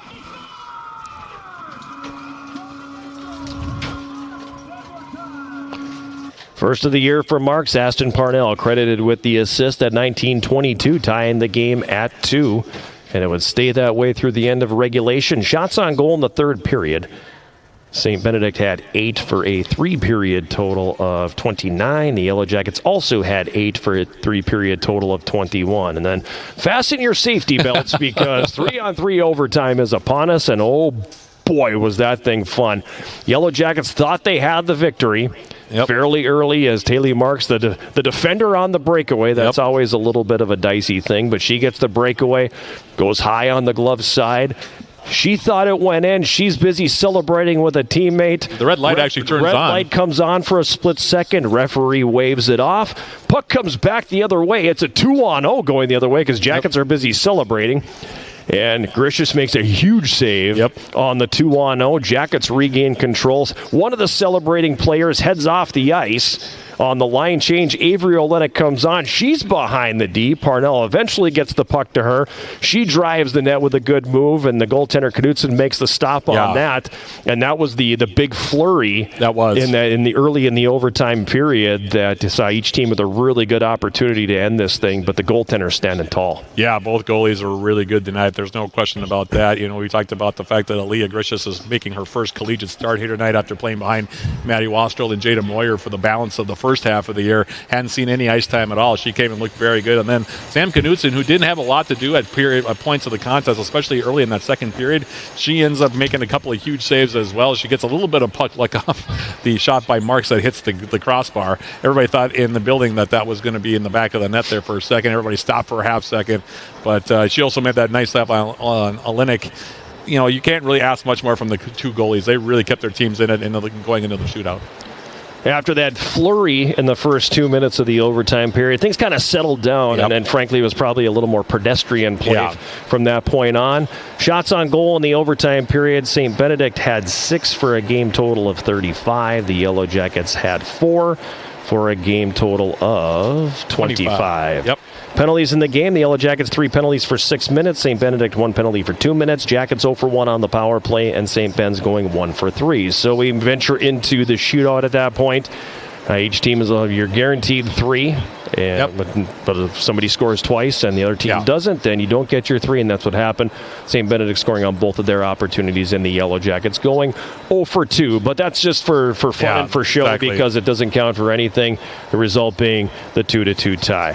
Correct. Aaliyah Gricius making 33 saves in the game here this evening. She is now 0-0-1. At the other end, 23 saves for Sam Knudsen. And her record on the season, and of course I put my stats away because it always happens. Because you're not going to need that. But her record on the season now 1-1-1. Yellow Jackets didn't have any shots on goal, by the way, when Knudsen had to come out with the equipment issue. Yeah, so we saw a little bit of everything tonight, if you count that in there as well. That was out of the blue, too, by the way. That one was really something as well. So, this game had a little bit of everything here tonight. They really had a little bit of everything. Yellow Jackets now 1-10-1 on the season, while St. Benedict is 5-2-3. Final score here tonight at Westman Arena, 2-2. St. Benedict wins the shootout 2-0. We'll take one more break, come back, and wrap it up from Westman Arena right after this. This is Yellow Jacket Hockey on 91.3 KUWS Superior and Yellow Jacket TV, an affiliate of the WIAC Sports Network.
Final segment of the postgame show sponsored by Synovus Energy and the Superior Refinery, coming after a 2-2 overtime tie between the Yellow Jacket women's hockey team and St. Benedict.